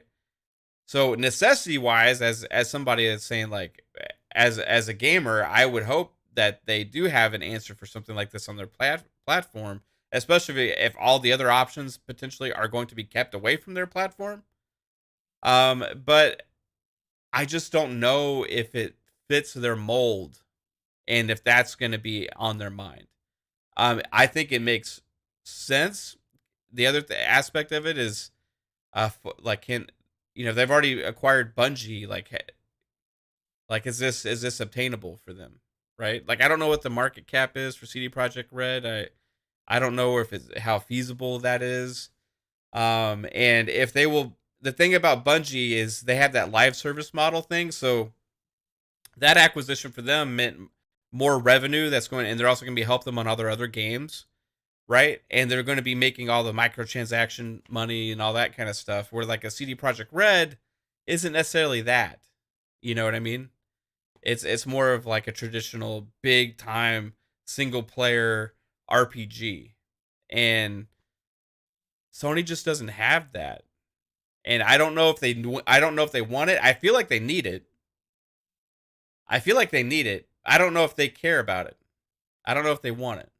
So I'm kind of torn on this, right? And here's the other thing. I don't know how much a lot of their fan base wants it or cares about it. I don't know. I mean, they need to tell me, because it seems like whenever these other games are announced and talked about, they kind of like dog on them and criticize them, don't really care about them too much, right? So if that's the case, then are they interested in Cyberpunk? Are they interested in the new Witcher game? I don't know. We'll see, man. It's very interesting. I know the PC market is very big with their games as well. And this would require them also to bring those games out day and date on PC in order for this to even make sense, right? Like if you consoled only those suckers, it wouldn't make sense. So they would need to be day and date on PC, which we know the Bungie games are going to be, right? But without the microtransaction heavy element and stuff, I don't know if they will see it as making sense for them. Okay. I do feel it's a need. Okay. For me, going into PlayStation, but not necessarily for every PlayStation gamer. Does that make sense? I don't know. Yeah. I'm talking in circles, but it does. I'm thinking out loud. I get what you're saying. I get what you're saying, and you're kind of running through scenarios. First of all, yeah, Lore Master Jasper. I was just gonna say that market cap's right around 4 billion. Jasper says it's how much did they billion. pay for Bungie again? Was it 3? Was it 3? Well, how much was it? Was it 3.5? 3.5. Yeah, billion, people say they overpaid for Bungie, and I could argue that Bungie is going to make them potentially way more money than CD Projekt Red would. Yes, I don't know. Okay, couple different things here. Yeah, let me bring a couple things to the table now. Yeah, I'm listening. Okay, number one, I mirror some of your thoughts here. So, but number one, everybody forgets CD Projekt Red also owns GOG. Oh yes, which is I did forget that. Yeah. Yes, which is a very, very successful, obviously PC marketplace. Okay, yep. Which would give Sony a presence in the PC market. It would give them a place where they could put first-party titles exclusively for a period of time. Would you see them rebranding that into something? No, Sony because GOG's too popular. I don't think they would. Right. I think they would keep it GOG, but they could place their first-party titles into that service. Yeah, I will say it makes a lot of sense. I want to keep interrupting you, but Good Old Games. Go ahead. Completely aligns with what they're offering with their service as well with PlayStation Plus. So goodoldgames.com, PlayStation Plus. You just got done saying you just said you were going to be careful. I'm sorry. Now look at you. Okay. Stop. Okay. No, look, they could put their PC, they could move their first party titles to PC onto that service for an exclusive time period, take all the money, right? They wouldn't have to pay any fees to Epic, or they wouldn't have to pay any fees to Steam, right? So it'd be a perfect place for them. It would give that exclusivity that they love to, tout all the time, in the PC space. So I think number one, that's one benefit that we forget about. Plus it's another revenue stream because again, all things considered, GOG is very successful in that space. That's very obviously dominated by Steam and by Epic. But at the same time, GOG has found their place. So it would definitely give them a leg up in the PC market, which we know for a fact Jim is expanding to, right? And PlayStation is moving to. So that would be huge. Number two, when it comes to whether or not they need that. Yes, they do, Matt, 100%. Because again, whether or not their fan base, right, is demanding those types of games or not, it doesn't matter, because Jim, again, he said everything he needs to say to tell you what the future is. They understand it, and they need diversity in their gaming. There's rumors out there that Naughty Dog is currently working on a fantasy RPG, right? Naughty Dog is growing immensely. They just posted job listings. I think they had some 40 some job listings for Naughty Dog. Yeah. Naughty Dog is taking on multiple projects right now. They're going to do what I believe is a standalone factions title, which will be another possibly free-to-play model, obviously driven by microtransactions. And I think that that's going to drop in their service. No matter what Jim says, they are prepping for the day where they start getting those games into that service. They need engagement. They know that's the number one rule for a subscription service is the engagement. So you need those hundreds of hours type games, RPGs or free to play or MMOs, whatever the deal is, to keep people engaged. And you see them heavily investing in that. Haven Studios, right? They just picked them up. They're supposedly working on one of those types of games. Jim came out and said they got tens of games as a service in production. One of them being obviously Gran Turismo that was just launched. We know all of this. So CD Projekt Red would slot in perfectly with that future. If it's a deal like Bungie, okay, and let's say that they keep The Witcher in any future Cyberpunk titles multiplayer, that's okay. We just heard CD Projekt Red saying that they've got other IP in the works. So let's say they follow the model that we see Microsoft, Phil and his team kind of espousing now is, hey, older IP that is well known on other platforms will remain multi-plat. Anything new is going to be exclusive to our service. So if they see that roadmap from CD Projekt Red and know they have some great ideas that they're working on that are going to be brand new IP, well, that's going to be valuable to Sony in their service as well. Because again, I can tell you right now, Jim's saying all the corporate company lines, all the fanboy lines right now about how we're not going to change, we're not going to do this, we can't do that. That's all that. Again, they're moving towards that future. It's just going to be a slow process. So I think CD Projekt Red looking farther down the road definitely fits into place. CD Projekt Red, if you take out the last gen version of Cyberpunk, right, and you just look at their games in total, they also put out highly rated games, which is another key that Sony always looks at, right? We know that for a fact. You got to have games that come out and score well with the reviewers. And CD Projekt Red has those in spades between The Witcher and Cyberpunk. If you just look at PC and current gen, we know the discourse that was out there by how many people gave Cyberpunk a perfect score, and people were losing their damn minds. But at the end of the day, that score stands, right? So I think CD Projekt Red fits perfectly into that mold as well. And I think overall, this is a comfortable spot at $4.8 billion. Yes, they would have to pay more for CD Projekt Red. Yeah, they'd probably be what, like 6, 7? 6, 7, probably somewhere in that neighborhood. If you look at their old stock price, their stock price obviously took a hit from Cyberpunk. It's recovered some, but it hasn't recovered completely. So I definitely think 6 to 7 billion gets this deal done. But I think overall, with them knowing, like you talked about in the beginning, Mav, and we talked about this many times, Xbox owning the Western RPG market right now. Outside of BioWare, which again is a shadow of its former self, but they still have the Mass Effect, Dragon Age IP, and they still possibly could put it all together and come out with some great games. Outside of them, CD Projekt Red is really the last well-known Western RPG team that knows how to world build, who knows how to write incredible stories, knows how to do the character development. And I think that would be a huge asset to Sony going forward, because again, what worked last gen is not going to work this gen. And Jim knows that. They can't solely rely on those third-party, over-the-shoulder, narrative-driven games. Hey, look, there's even a portion of the Sony crowd that are starting to get bored with them, okay? We've seen some videos come out to unbelievable fanboy absolute rage over David Jaffe put out one this week about whether or not that formula was getting stale. Eventually, even if your games are fantastic and there'll still be a core group of people who always love that, it'll be their fast food, they'll always come back to it again.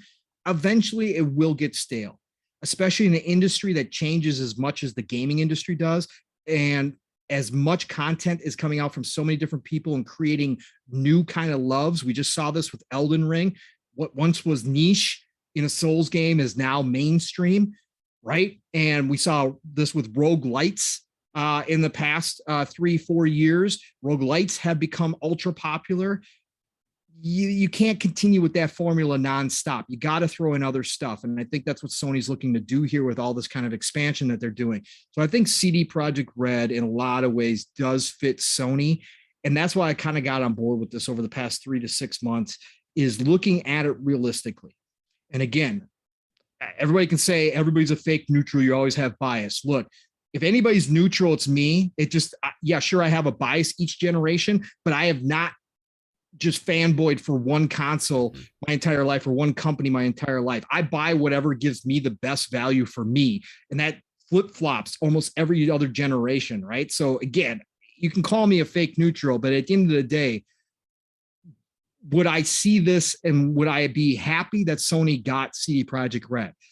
From CD Projekt Red standpoint, of course, I would be happy for that dev team over there, because all the worries and all the kind of pressure that we talked about, you know, that a Cyberpunk and the problems that it had launching could have caused that company, did cause that company, but it could have been a lot worse.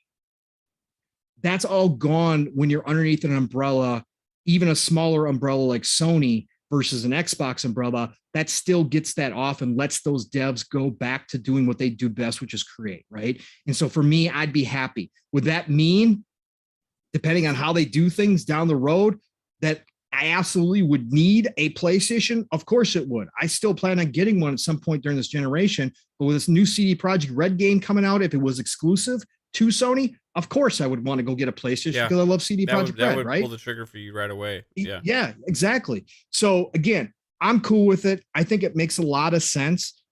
It'd be great had Xbox jumped on them when stuff was going bad, and kind of like they did with Activision Blizzard. Would have been fantastic to know they were underneath the Xbox umbrella and they're coming to Game Pass. Oh, of course. But at the end of the day, I just want what's best for CD Projekt Red and what's best for those devs over there. I think Sony would be a good home for them. And I think that we get the best out of CD Projekt Red going forward with that kind of acquisition.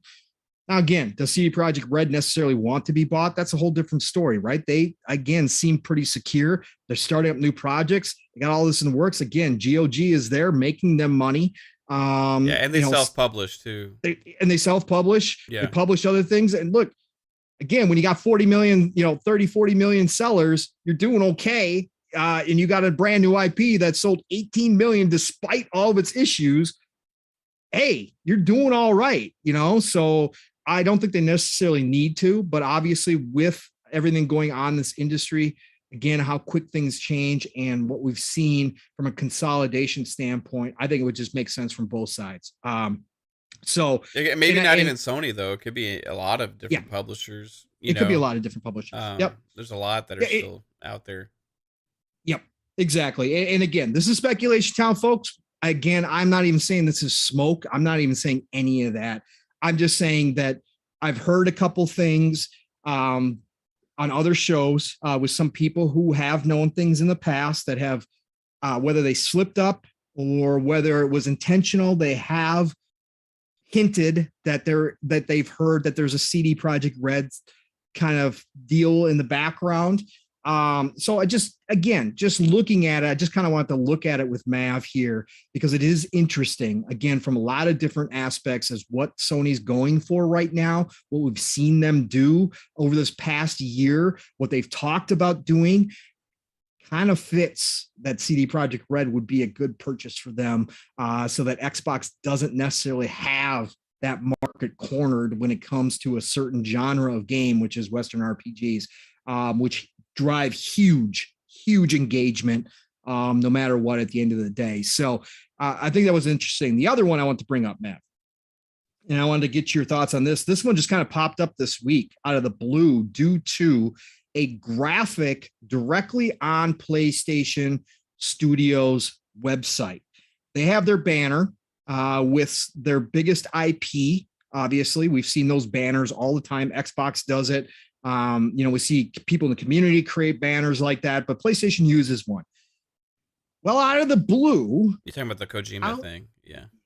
Out of the blue, Death Stranding shows up on that banner. Yeah. So people grab some screenshots, point it out. Mav, Kojima. Look, the man keeps coming back around. We know his history. We know that he obviously is associated with Sony more often than not. We know this for all the reasons that we've talked about in the past. We know that there's a rumored deal. Grubb said last year that it was two of the lawyers that Kojima was partnering with Xbox to do a cloud-based game. We saw Xbox make some moves in that direction. But here we are, 2022. It's April. Still no word on that deal. We did get some news today that I think Grubb came out and said that from what he hears as of 2 weeks ago, the deal was still on.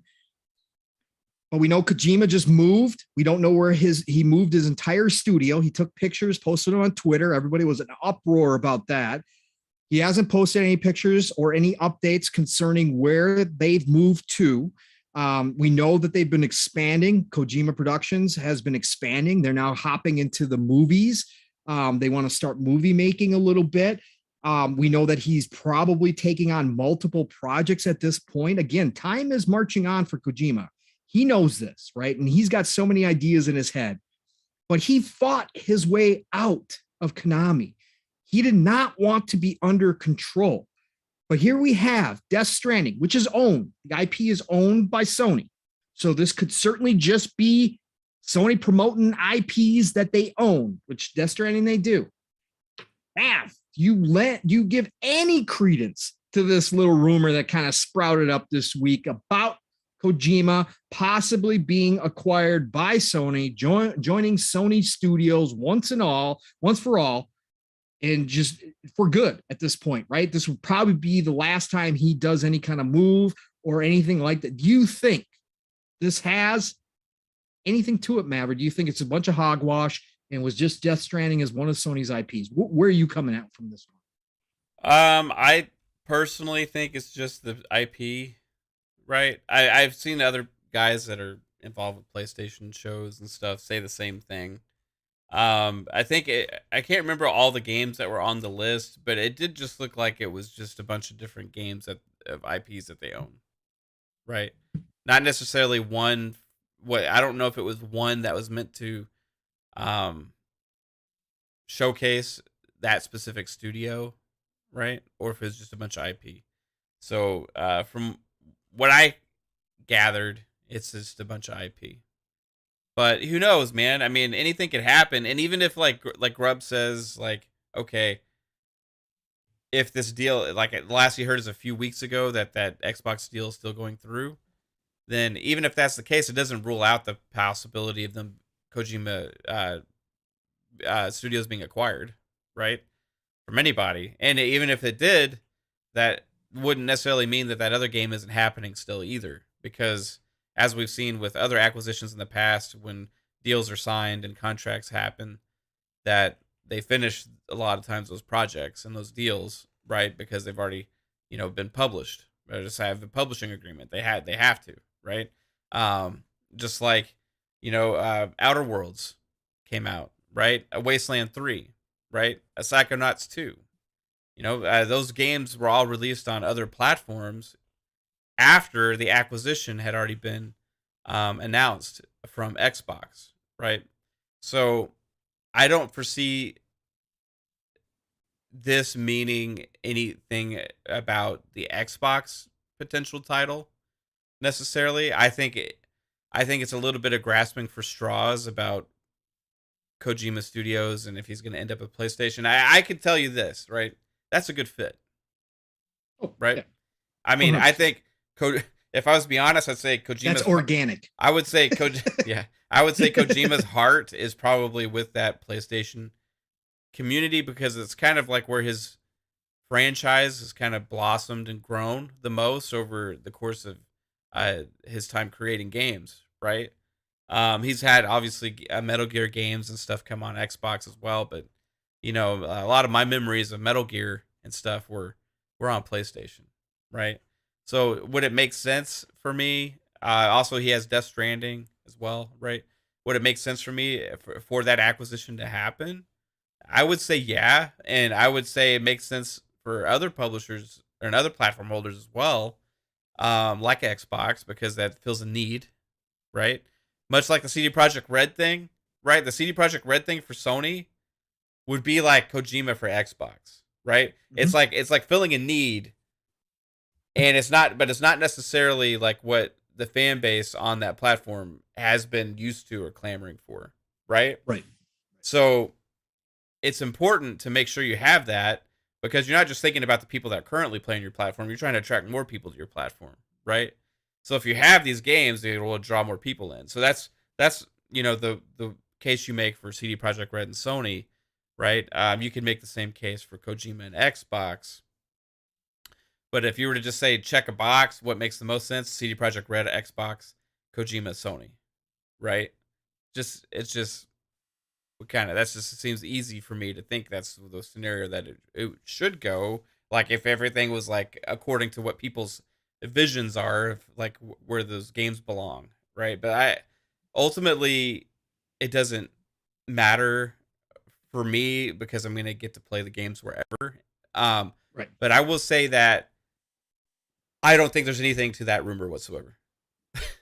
I think it's just, unless somebody out there said that they've heard something, which I haven't seen that at all. No. Right? I haven't seen anybody like people have said they've heard stuff about the Xbox Kojima game, right? More than one person, right?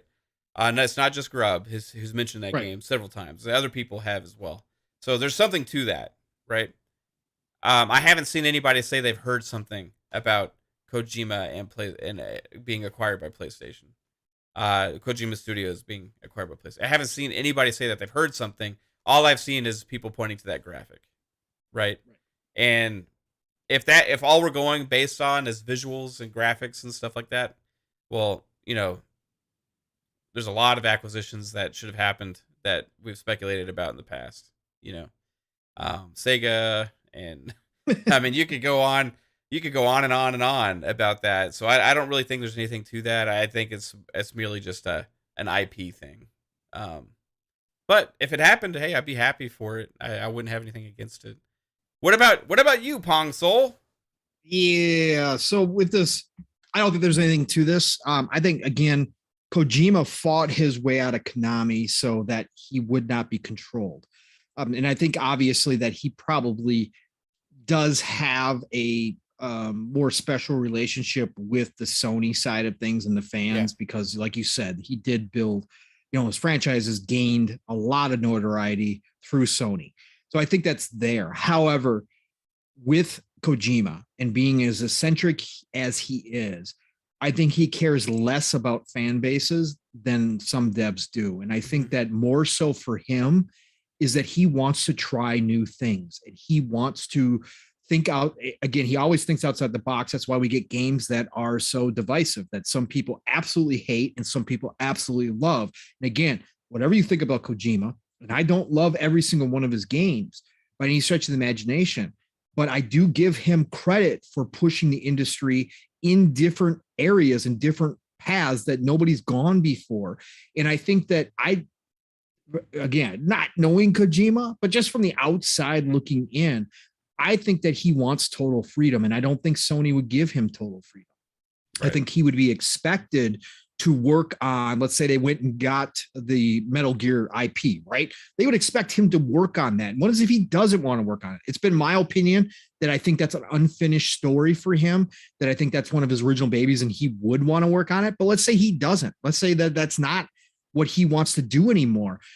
Well, he would not want to be tied down and be told by Sony, hey, guess what? You're underneath us now. We want you to work on Metal Gear. I think he wants to go out there and do some really different things. A lot of people have claimed that he's a movie director in a game dev's body. And I think that there's some truth to that. And I think he wants to push the medium in different directions. And that's why I gave so much credence to what Grubb was saying when it came to this cloud game. Because if you go back to an interview, I think it was 2019 that he talked about this idea. And we know for a fact he was working on a cloud idea with Stadia before the whole Stadia debacle happened and they cut off all projects over there. Thanks, Phil Harrison. And I think that kind of, once again showed Kojima, I don't want to be tied down to people who can dictate what I'm doing because he's running out of time. He's getting older. Again, I think Kojima's how old is Kojima right now? Is he in his 50s? I want to say probably. I don't know. Is it 50s or 60s? I mean, how old is Kojima? 58. So he's 58 years old already. Time's not on his side. And I think that he's got so many ideas left. That's why he's expanding his studio. Again, his studio and the way he works has always been heart and soul, complete focus, one project, get that done, and then move on to the next. I think actually now he's changing that philosophy, and I think he's going to have his studio working on multiple projects. And I think that some of the smoke that we've heard about a possible Silent Hill, Metal Gear, him going back to one of his old franchises certainly could be possible. I don't discredit those. At the same time, he's going to be working on this project with Xbox for this cloud game where he wants to use connectivity. He wants to connect the world, right, through this game. So he wants it to be connected to cell phones. He wants, all this kind of crazy out of the box idea for a video game. He wants people to be able to interact with it in all different ways, no matter where they are at. I think that idea moves forward as well. And I think that that's where Kojima is at this point. So I don't think that he would sell out to one company. I think that he is going to cut different deals with different places that are going to give him opportunities to work on whatever it is that he wants to work on. And I think that as we go along here and as he gets older, he's going to pump out more projects than we've seen him pump out before. And I think that that's just a natural process at this point in his life. And I'm cool with that. Again, he fought his way out of Konami. He's got his independence. I want him to do what he wants to do.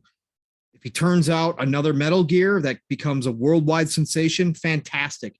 If he winds up turning out Death Strandings that hit for some people and don't hit for other people, so be it. I think at the end of the day, he solidified himself in the legacy of this industry already.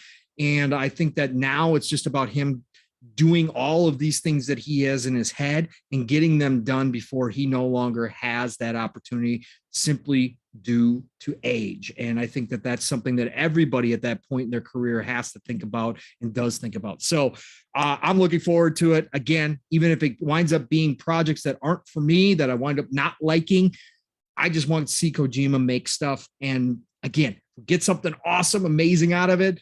Cool. If we don't, that's okay. I just love seeing creatives do what they want to do, especially ones that have established themselves over the years as one of the best creative minds in the industry, whether you like them or you don't like them, period. I just want to see more work from these guys. I want to see Todd Howard continue to create games, having him be able to do Starfield after 20 some years of thinking about Starfield and waiting for the right moment. That's the stuff I love to see when it comes to this industry. Again, as Steele always says, as Everborn has said, and other people have said, games are art and they should be treated as such. And I like to see great artists, whether they're my favorite artists or whether I don't think their work's very great. I just love seeing them be able to do what they love and see what comes out of it, man. That's the exciting part. So again, I just don't think that there's anything to this. I think Sony was simply adding Death Stranding to their promotional list of IPs that they own. It's obviously been put out in multiple iterations now. They just got the director's cut out there. It's now on PC, all that kind of stuff. I think they just added to it as a proud IP that they now own. And maybe Kojima will go back to Death Stranding and do Death Stranding 2 with Sony. That's certainly a possibility. So I think that's why it was added to the banner. That's just my personal take on it, but we'll wait and see. Again, if it happens, like you said, Mav, natural fit, yeah. Makes sense. Like, I wouldn't be like, oh my God, I can't believe this. No, I'd be like, okay, well, he finally made the choice to finally, Sony put a ring on it and he said yes. And now everything's kind of in line, right? That's the kind of way it would be. I'd be cool with it. But at the end of the day, I think he is going to just do what he wants to do. And that's going to be underneath his own umbrella, not anybody else's. So that's where I'm at with it. Anyways, so Matt, we have covered all the major stuff. Do you have anything small? We are almost 2 hours in. Again, it was a light news week. But did you have anything else you want to touch on, brother? Mass Effect has left pre-production. Oh, okay. Yes, for anybody who didn't hear the news, that's right. EA came out and officially announced that Mass Effect, the new one, is in early production. I've got some short thoughts on this, Matt, but you go ahead, brother. You run with it. What does this do for you, brother? What do you got? They are making it is official now. Like, how long has it been since we've had the Mass Effect little teaser thing at the Game Awards? Was it like? Well, it's 4 months, right? Game Awards, so 4 months. Was that December. At the Game Awards when that happened, or was it? I believe that was teaser. Hold on, I'll look it up. Go ahead, talk. Yeah, I'm glad it's finally December 11th. 2021. Oh no, 2020. So it's been a year. Yeah, 2020. Yeah. Okay, so damn, time runs together, man. Okay, right, that's what I was thinking. It's almost like 16 months later. Yeah. I'm glad 16 months later, it is finally actually being developed. Right, it's kind of what we actually thought when they showed that trailer. But what this means for me is that honestly, I think more about Dragon Age when I hear this. And it leads me to believe that Dragon Age is probably, like we've heard with recent rumors, that Dragon Age is in a good place. We don't know exactly when it's coming out, but as far as the development on it, seems to be going well right now. So I don't think we'd be getting this news about the next Mass Effect entering actual production and development and leaving pre-production phase if that wasn't the case. So, hey. We'll see when those games come out. I want the best for BioWare. Like, BioWare deserves a redemption. I hope they get it. A Mass Effect Andromeda, is a lot of people actually really like that game. I never really could get into it, not like the originals. So I think that this has got a chance to, bring other people back into Mass Effect. I think the collection did really well, So we'll see. We'll see, man. I really want to see Mass Effect come back. I'm thinking 4 years away, maybe. I don't know how long it'll be. I don't know what their actual dev time is. What's it enters actual active development? Maybe 3 years. And that would make me think Dragon Age would be possibly next year.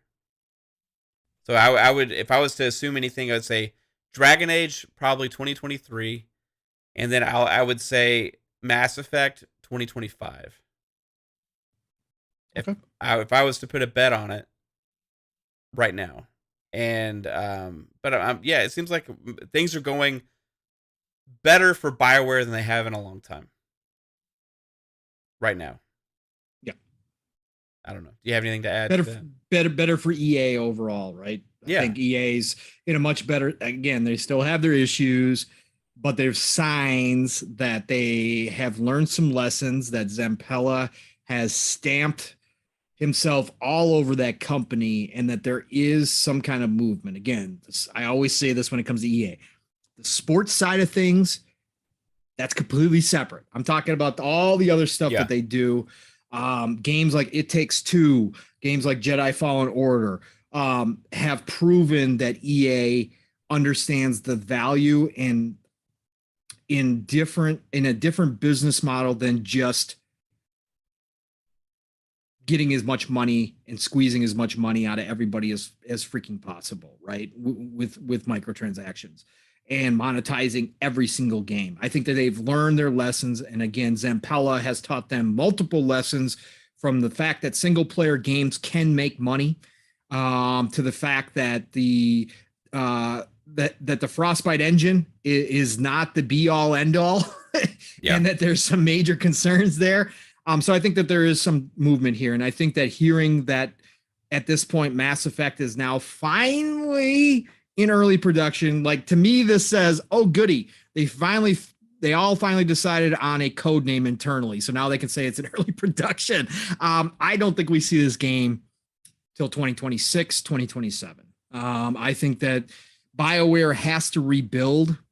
They've lost so much talent. They're a shadow of their former selves. Like you said, Mav, I think that Dragon Age is wrapping up. I think that's why we did hear about this. I think you're absolutely correct on that. I think that they're moving more of that team over to Mass Effect and now working on it. They did that teaser. Get used to this. I'll just put this message out there. Other people have already said this. Bigger name people, obviously, big time people, but get used to games being teased very early, which a lot of gamers don't like, but it's from the standpoint that the devs and the studios are advertising to bring in talent because there's a shortage of talent right now, right? So that's why they put out that teaser that they're working on the new Mass Effect over a year ago, was to start bringing in more talent. They have to put that out there, get people excited so that devs maybe out there that fell in love with Mass Effect, that might be working somewhere else, that have contracts, right? A lot of devs are contractual, so that when their contracts run up, they go, I want to go work for BioWare. They're working on a new Mass Effect. I want to go apply for that position over there, right? That's what we're seeing studios doing now. Again, Bethesda used freaking E3 to run an advertisement, right? Or was that the Game Awards? I can't remember which one it was now. I think it was E3. They ran a full produced advertisement that, hey, we're hiring, right? We saw this with Blizzard coming out and talking about their new project so early on, saying, hey, come work for us. We've got this new exciting game, brand new IP. That's why we're hearing about these announcements. And Mass Effect was no different. I think that's why they did that. But I am excited, of course, as a Mass Effect fan outside of Andromeda. And I hope that they go back again and kind of avoid Andromeda altogether and just kind of do a continuation after 3 at some point, which the teaser hinted at that they were going to be doing. I would love to see that and see that happen. And I hope that's where they're going to work. And I think we'll get a good idea, man. We'll be able to gauge where BioWare's at with the new Dragon Age when we get to see more of that. If BioWare has done a good job of rebuilding internally and really bringing on some heavy talent that can kind of harken back to the early days of BioWare when we all became fans and fell in love with the old stuff, whether it was Knights of the Old Republic or the original Dragon Ages or Mass Effect, or whatever the case may be. Neverwinter Nights. Neverwinter Nights, exactly. I always forget Neverwinter Nights. You always put that in there, and I always forget it. I love Neverwinter Nights. But hopefully they've gone and restructured that studio and found some new talent that kind of brings back that storytelling when they were considered one of the greatest studios in the world at world building, at character development. I really hope that's the case. And again, Dragon Age is going to be a good test. If Dragon Age comes out and the Dragon Age fans go, what is this? A lot like the Mass Effects did with Andromeda. Oh boy. Then I don't know what's going to happen, because there's going to be a world of hurt going on over at BioWare, because then we can officially say BioWare is definitely not anywhere near close to what they used to be. So hopefully they change that, because again, BioWare, the name means something to me. It means something to all of us who played the original BioWare games. And I'd love to see them go back. I'd love to see them have success. I'd love to see them finally reclaim some of their past glory, Mav, as a studio, as that name goes, and maybe EA greenlights, a new Jade Empire, right? God, maybe, yeah, right? Something like that, right? I'd love to see that happen for BioWare. So fingers crossed, man, like with most gamers, but excited to hear this. Early production is always cool. Again, we've got so much coming out. Again, I know a lot of people get upset, but I look forward to so much because of how many different games I play that honestly, I don't care when it comes out. I got plenty of time. I'm going to have plenty of games to be playing. I just can't wait to see more on it, hear more about it, see what they're doing with it, where they're going, and go from there. But my hype will start building as soon as I see something out of it. I can tell you that much. The trailer, the teaser got me hyped. Not going to lie. Yeah. Nice. Love it, man. Bro, anything else you got on your plate? Well, okay, so there's two little things we could touch on if you want to, but they also could open up a can of worms. Go ahead. So Battlefield has a huge update. For And then also there is a investment group that is trying to talk the rest of the shareholders out of doing the Activision Blizzard thing. All right. Not worth mentioning. Yeah. Now, we can move. If you've got more on it, please, by all means, expound upon it. From my standpoint, this again is just distractions. These are nonsense distractions. It's not going to go anywhere. Again, with Activision Blizzard, what people have to remember, it's not like there's a million different shareholders out there who have a say in this. Okay. Yeah. It is condensed into very select few. Yeah. And this group, again, that select few who hold the majority, right, that are going to decide the fate of Activision Blizzard as investment groups, right? They understand better than anybody else what position Activision Blizzard is in, and that if this deal does not go through, the risks to everybody involved is huge. Okay, the risks are there that Activision Blizzard could collapse. And again, at the end of the day, when it comes to investors, they're going to get a major return out of this Microsoft deal. They're not getting a small return. They're getting a major return. And they understand that their stock price that once was over $100, and I think Microsoft is offering them, what is it, $95 a share? I think it is. Yeah. That stock price at one time was over $100 a share. Okay, great. So if you look at it from that standpoint, okay, yeah, Microsoft's getting a deal, right? But without Microsoft purchasing them, those investment groups that own the majority of shares, that have the biggest votes in this, understand that where Activision Blizzard is, for them to get back to that $100 share is one hell of a mountain. And they're not in the position to do that right now or anywhere close to it. They've already got all these personnel problems. They've already lost a ton of talent. If Microsoft does not purchase them, Activision Blizzard on their own to turn around their image to the entire dev community and have people actually want to come work for them is near insurmountable at this point. Unless they fire Bobby Kotick, that's going to, again, that could happen, but that would cause more upheaval. It would depend who you would put in place. It would take that person time to stabilize the entire company. And by that point, your shares could be down in the $30 range, $40 range. And you could have people coming in with even lower offers than Microsoft to try to purchase you, or you could wind up having to sell off pieces of your company in order to make the core stronger. Neither one of those scenarios, and any one of those scenarios, are not as profitable as letting Microsoft purchase you at $95 a share. So for me, this is distractions. These are all distractions. I don't think it's going to have any sway. But brother, tell me if you think different. If you think that this group is going to, you don't. It's spreading around. You know what I mean? Yeah, like, of course it is. Of course. It just seems like the what I take from it is I don't really pay. There's a lot. I mean, there's so many things coming out and so many people coming out against this deal, more than I've seen from any video game acquisition ever. Yeah, of course. It's just like, why? You know, I mean, I get the whole like government thing and, you know, all this stuff, but like it's also just like gaming media, right? Coming up and even digging for stories, you know, to try and put some like limelight on it in a negative way. And it just, you got to look at, I don't know. I'm not going to say like, oh, this needs to happen, you know, because it's up. I don't know 100%, right? Like who is going to be better for whatever. I don't know. All I know is for me, like it's better for me as a gamer. Right. And if the consumer is if the consumer is the number one priority, mm-hmm.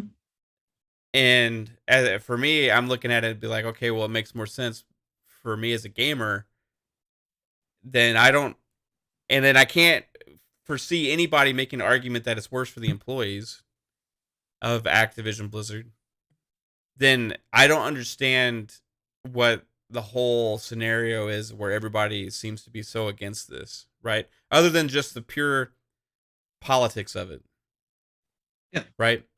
And you got to just look at it for what it is. The situation is what it is, and it's better for me, the consumer. It's better for the employees. It's not going to be definitely any worse for the employees, because you can't really get any worse for the employees.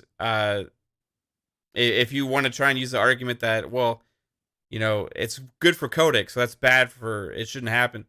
There's about a million scenarios where it's going to be good for Kotick, and any other scenarios that are going to happen most likely are going to be good for Kotick as well. So that doesn't really matter, because that's just a variable equation. You just, X equals Z. You could replace the X with any other company, and it's going to be the same result, right?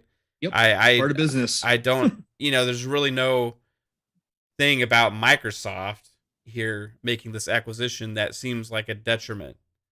Correct. It just seems like because it's a big tech giant doing this is why it's bringing the attention. Because all the other boxes, I mean, you can go against all the other acquisitions that are happening out there, even if they don't match dollar-wise, they still matter for the consumer equally, I would say, in a lot of ways.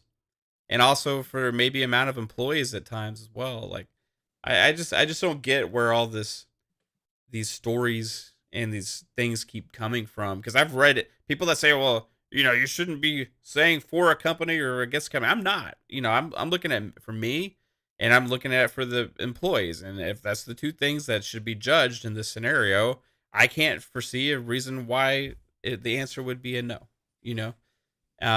So doom and gloom sells, man. Doom and gloom gets clicks. Doom and gloom. It's that's why they run with this stuff, right? That's why this stuff pops up.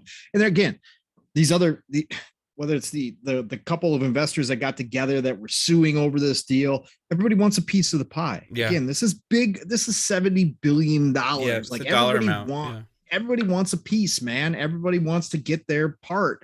And there's some people that take advantage of these situations, right? And again, this other group advising against it, they're trying to drive up the price. They're trying to get somebody else to jump in to offer more than Microsoft, which is allowed. Somebody else can come in and offer more. But at the end of the day, there's only so many companies that can afford this. And they all have check the same boxes. Right. That's going to happen with a lot of the, Correct. And the other companies aren't necessarily in that position yet. If Amazon was diving into the deep end of gaming, sure, they could come in and offer more, right? And I think that obviously is something that would always be a potential. But right now, Amazon hasn't shown. They're working their way slowly into this gaming industry. So right now, to put out that much money doesn't make sense for them. Google, again, another company that could afford it, but they're out. Apple, again, if they were deciding, we've heard rumors that there might be an Apple console coming out, but again, they're happy in their mobile market right now. They're making oodles off the mobile market. There's no signs that they want to jump into this console business, right? That they want to get a publisher like Activision Blizzard. Sure, there's King involved in it, but you got to take on Call of Duty, and there's only a few companies that can do it, but people are going to try. Again, they're going to try to get their piece of the pie. They're going to try to cause this stuff. It happens with every deal. It just so happens that this one is the biggest deal in video game history right now. And so it's getting this extra scrutiny. It's getting this extra attention. And when something like this comes along, all the people out there, the circus is going to take advantage of it and jump on it. And then you've got the media who is going to write articles because it's instant clickbait for them to write an article about anything that happens around this, right? So it is what it is, man. It is what it is. What was the other small one you wanted to jump into? I'm just happy that Battlefield is actually getting updates. Yes, still. Battlefield, that's right, 4.0. Yeah, let's I had that tweet up here a second ago. Let me bring that back up here again. I haven't seen the full patch notes come out yet on exactly detailing everything, but their community manager did put out a tweet and kind of broke down some of the highlights. Let me see if I can find that again real quick here. I think I posted it in a bunch of DMs. That's where I got it from. Hold on for a second here. Let me bring it back up so anybody doesn't know. We had talked about Battlefield extensively here. and how they kind of essentially just killed off 2042. 2042, for all intents and purposes, is dead. They've said they're starting to work on the next iteration. It is not the future of Battlefield that it once was touted to be. I think I saw that, was it this week or last week, Mav, that Steam numbers fell below 1,000. Yeah. Something like that. Crazy. Look, man, you can't come out and announce that you're working on the next iteration of Battlefield already, that this is no longer the future, and expect people to continue to support it. But it seems like the team is still going to do some updates. So I've got this. This is from Kevin Johnson. He tweeted this out. He is community manager over there. Update 4.0 for Battlefield 2042 is set to go live next week. And he posted this on the 13th at 5 a.m. With the patch notes going live at the start of that week as well. There are over 400 plus individual fixes, bugs, and quality of life improvements to go through next week. Yeah. Let me see if he posted anything. I think he might have. Yeah, he did. In update 4.0, Rao and Payek, which are two of the specialists, Payek shall have their traits updated. Sundance has also received some fixes to their grenade belt, allowing for better anti-armor grenade target acquisition and their immediate vicinity rather than things football fields away. Ribbons have been tweaked in order to allow easier unlocking across modes such as Rush. XP for support actions and team play within the game have also been balanced to ensure teamwork remains king. Vehicular warfare balancing alongside targeted tweaks to the likes of Bolt to ensure that the infantry vehicle counterplay still has some bite. Bug fixes towards the ADS bugs when exiting the vehicle and reviving near obstacles are also in this update. Attachments shall also receive an overhaul in update 4.0 with a focus on ensuring they feel unique and have an impact on your loadout choice and gunplay. While this is merely scratches the surface of update 4.0, we do appreciate the patience afforded to us with getting this update out there. Again, truly look forward to your feedback as the update goes live next week. Stay safe out there, folks. Mav, again, this seems like, I don't know, this seems like pouring a cup of water in a, pouring a cup of water on a absolute... or a dried up lake, right? This is what it feels like at this point. I had made the statements in the DMs that I thought if they came out and said, look, we're going to rework the entire specialists, we're going to kind of take them out, we're going to go back to class system, I think that would have some ripples, right? I think that would maybe make some people curious, but these are all nice quality of life updates. These are all nice balancing updates and that kind of stuff. But Mav, does any of that stuff make you want to jump back into Battlefield 2042, even though we always had a great time, but I deleted it to make room? Does this give you any hope? Do you think they're going to continue to support this, or do you think we're going to, see some planned updates like this one had been planned and in the works for a very long time? These final ones are going to kind of come out, and then eventually it's going to go away, and we're not going to really see any more updates outside of server updates and that kind of stuff. What do you think? I'm glad to this point that they are still coming out with the updates, right? Because I thought it potentially was getting so bad where they were going to just like kind of half-ass it, Yeah. Because one of my things, I was always like, hey, at least with the EA and Battlefield games, like even if it launches rough, they're going to make it better and the community's going to come back. But how many times have we said that? But once they announced the other Battlefield games in development, then I was like, well, okay. And they pretty much come out and said, yeah, we're learning from our mistakes. We're going to move forward with the new game. And at that point, I was like, well, shit. Like, I feel like they abandoned the base, and the base in turn has abandoned them, right? And this is like promising somewhat, to where at least I know that my investment is going to play a little bit better going forward, and I'm hoping for more. But my main question still goes into like map packs and all that kind of stuff, right? Like what's going to happen with that? Because this game's been out for almost 6 months now, right? Yep. No mention, I don't believe, of that yet or anything. Nope. Instead, we're still playing catch up and an announcement of a new Battlefield game. So I don't know, man. I'm kind of in a weird place. I played it yesterday. I played a match right before I signed off. I had a great time. It was running really well. You know, felt like it was fine, but like the community behind it is gone, and Battlefield is not what it should be. Right? I feel like we should all be like playing Battlefield all the time right now, being, oh my god, this is amazing, you know, but it's not happening because because of everything that they've done. You know, I don't know. I just can't believe they haven't dropped it into the vault yet. It should have been in EA. It should have been in there months ago. That should have been one of those extra special scenarios where they drop it in there early. You know, again, you've already lost the paid community as a whole again. So what's the difference, right? They already, you know, you had whatever it was, 300,000 signatures on refund petition, right? You've already lost everybody who bought the game, right? Not, I mean, you haven't lost me. I never signed the petition. I didn't care, but it's $100. It's $120 that I'm out. It is what it is. It's a part of the risk of video games. But you weren't going to offend more people by dropping it in there early and saying, guess what? We're dropping it in the vault. So everybody who has Game Pass Ultimate or EA Play can go ahead and jump on in and maybe try to jumpstart it. And if you see a lift from that and some people jump in and say, hey, I'm actually kind of having a fun time, like we did, like you, me, Steel, all did every time we jumped in there, maybe you start seeing the numbers climb a bit. Maybe then you start talking about just making it free to play overall and offer it everywhere, right? And just go that route and say, guess what? We're going to continue to update it. It's going free to play. Jump in, enjoy yourselves, have a good time, and then work from there, right? And see if you can bring and rebuild a fan base back, even if it's a lot smaller than what you're used to. But they've done none of that. And to me, that's the biggest disappointment. And like you said, Mav, no talk of maps. We know for a fact they had big plans on Portal.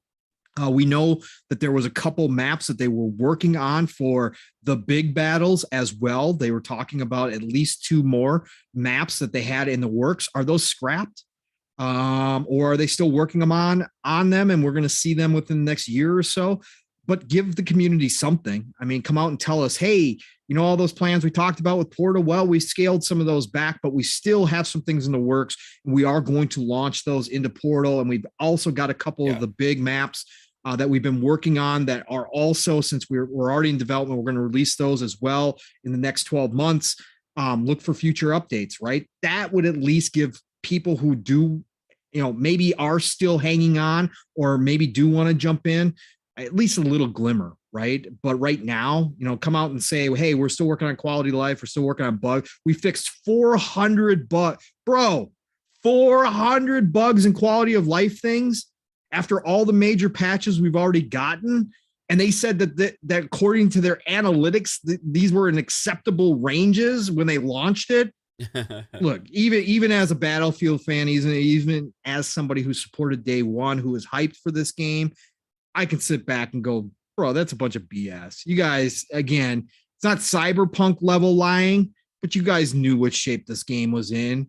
You just expected the community to once again say what Mav and I said on here, and it's not excuses, it's the truth. It's what's happened with the former Battlefields, that the fan base was going to sit back and go, nope, I'm going to keep playing. I know these guys. DICE is going to keep working on it. EA is going to put the money into it. We're going to fix this. But instead, in this day and age, in 2021, 2022, where people have higher expectations, there's more places to play now, more things to play than ever before. Look, people just said, F you, I'm out. I'm done. We're not doing this anymore, right? We're not going to wait around for you guys to fix it anymore. That's what they got, man. So, yeah, kind of sad to see, again, as always, when it comes to Battlefield. Hopefully, again, Zampella is now in charge of the entire operation of Battlefield. The guy is a miracle worker. Again, Mav and I have hope down the future that he fixes it, that whatever they're working on, new Battlefield is going to be finally right for once. We will have to wait and see. It's going to be a long time coming. So. Yeah. And they're not going to put a lot of investment into a game that's only has 1,000 players. Right. You know what I mean? No, like, no. So it's just, it doesn't make sense, you know? So we'll see. We'll see what happens. But I am glad for these improvements. I'm gonna keep it installed, hop into it every once in a while. Kind of check on it, see where it's at. I do think Game Pass would help. Heck yeah, it would. We know it would. People would at least try it, right? Yeah. I mean, hey, that people go and want to see the disaster for themselves. Right. People that didn't buy it, right? And they'd be like, oh, well, this isn't as bad as I thought, right? Because everybody said it was so broken, but now I'm actually getting in matches and having fun, and it's running well. And I don't know. We'll see. I invite anybody that wants to play Battlefield to come hang out and play it with me. I don't think it's going to help rebuild the community or the game at whatsoever. I think it's dead.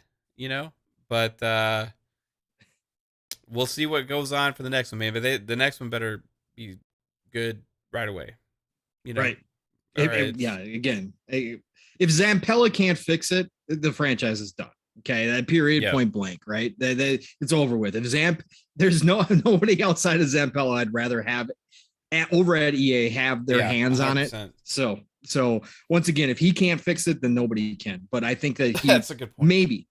Maybe we'll see the light and go back, bro. If he announced, again, we've said it multiple times, but if he just announces whenever they put their teaser up, whether it's a year from now, 2 years from now. If he just says Bad Company 3, all bets are off. Yep. The fan base will come back in droves. Yep. If he says we're going Bad Company 3 and I'm going to have a single player campaign in the Bad Company mode, bro, the fan base will come back in droves. It'll be the magic words. That's all he's got to do. It's all he's got to do. I swear to Christ. It's all he's got to do. Hey, shout out to SoulCon for showing up in here. Shout out to SB. Been a while. Thank you for dropping in here. Shout out to the sisters. AssassinLupa is in the house along with the Rock and Warrior Gamecast, otherwise known as Trinity. Great to see you both in here. Thank you for coming on by. Well, Mav, that's it, brother. I think that's it. I mean, that was a little extra. Yeah, a little extra thing. Yeah, we gave a little extra there. Again, it's been a slow news week and not a whole lot happening in there, but we had a great time in Speculation Town. We're both extremely excited for Need for Speed to see what this photorealistic graphics with anime overlays. Yeah, let's go. You know what popped in my head? Not to go back to it, but what popped in my head was the Kingdom Hearts trailer that they put out with those real world looking backgrounds with the cartoons over the top of it. That I was like, oh my God. But yeah, we talked about that, of course. And we got into Speculation Town, talked about CD Projekt Red and their announcements of stats today, and maybe Sony coming in. Again, just having some fun this week. Again, no matter what, at the end of the day, we're having fun right now. This game industry is nonstop. There's always something to talk about. Whether it's the games that we're currently playing or whether it's news, we've got something to say. And we thank each and every single one of you that are here live weekly to listen to us or that listen to us in the future. Mav and I are just having a great time on PM in the PM on Thursday nights, and we appreciate each and every single one of you. Love you and respect nothing but. This has been a great episode 21 in the books. That's right, folks. 21 weeks already. Mav and I have been doing this. It's crazy how fast this podcasting goes. It's like watching your kids grow up. Time just keeps flying by. I mean, it's crazy, old enough to drink now. Right, exactly. This show is old enough to drink. You're absolutely correct, Mav. So, Mav, let's get everybody out of here, brother. Tell everybody what you got going on for the rest of the week here. And a weekend, I should say, coming up into Friday here, but where everybody can find you, sir. Yeah. Hey, tomorrow, Xbox Ultimate Podcast with the wonderful guest, Wandering Dutch, Midweek Mix-Up Podcast host, working on that amazing community spotlight. We're going to try and put a spotlight on that indie game spotlight tomorrow on Xbox Ultimate. And also we have, moving from Saturdays to Tuesdays, is a fun speculation podcast with Jasper, now a full-time panelist on that show. Still waiting on Key to get back. Fuzzy's on that show as well. We have a great time. We had a super thank you to our audience for finding us on a Tuesday. Didn't know if there's going to be like 2 people in the audience, or whatever. We actually had a good amount of people watching, and appreciate you guys for tuning into that on Tuesdays. We're gonna do that Tuesdays at 6 p.m. Eastern time, so that's 5 p.m. Central. So looking forward to that. And Wednesdays, we didn't have Fun Pop yesterday. Psycho, our good buddy Psycho, couldn't do it, and I just didn't feel like running that show without good buddy Psycho. So we postponed that this week. We're gonna be back next week with more Fun Pop, and we have more stuff to talk about. And man, other than that, I'm just waiting for some big news. It's been dry, and we've had so much for like a year and a half. I think this is like the longest dry spell I think we've had with significant news since I started the channel, right? Yeah. Since I started the channel back in, what was it, August or July of 2020. Yeah. This has been the longest dry spell for sure.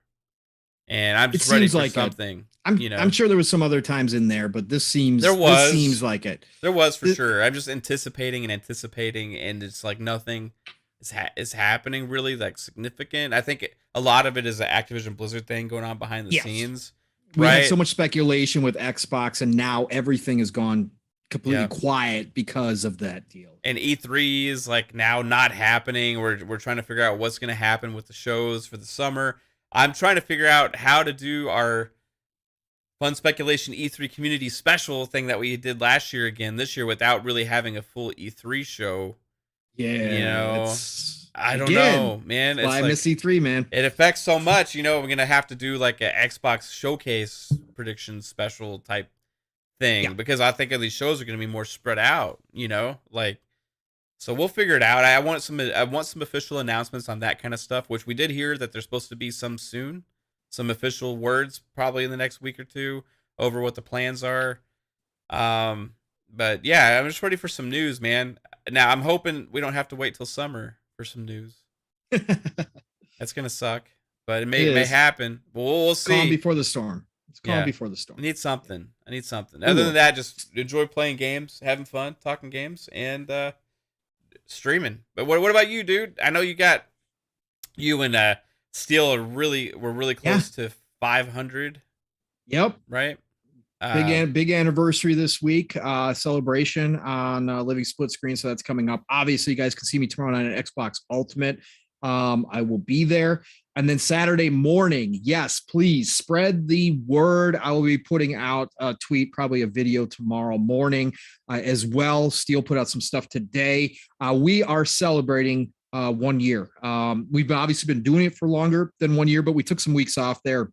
But this is going to be episode 52 of the Living Split Screen Saturday morning. My brother from another Steel Rain and I.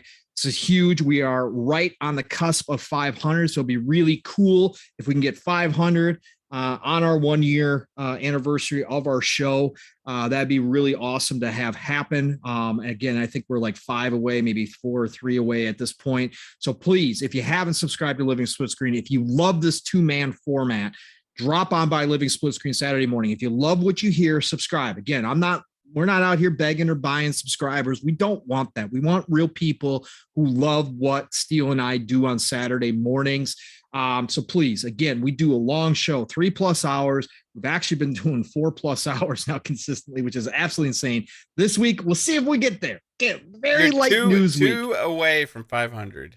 2 away from 500. Thank you, Matt, for the update. So yeah, please drop on over there. Again, check our older stuff out. We don't, again, if you don't stay for the entire 3-4 hour show, we totally understand.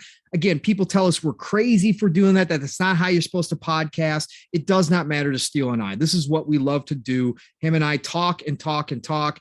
And we give good content, at least we believe so. Just like Mav and I do here, it's fun. We get the chat involved. If the chat brings up good topics or has interesting comments, we're going to bring them on into the talking points as well. So jump on by Saturday morning, Living Split Screen. Split Screen is all one word.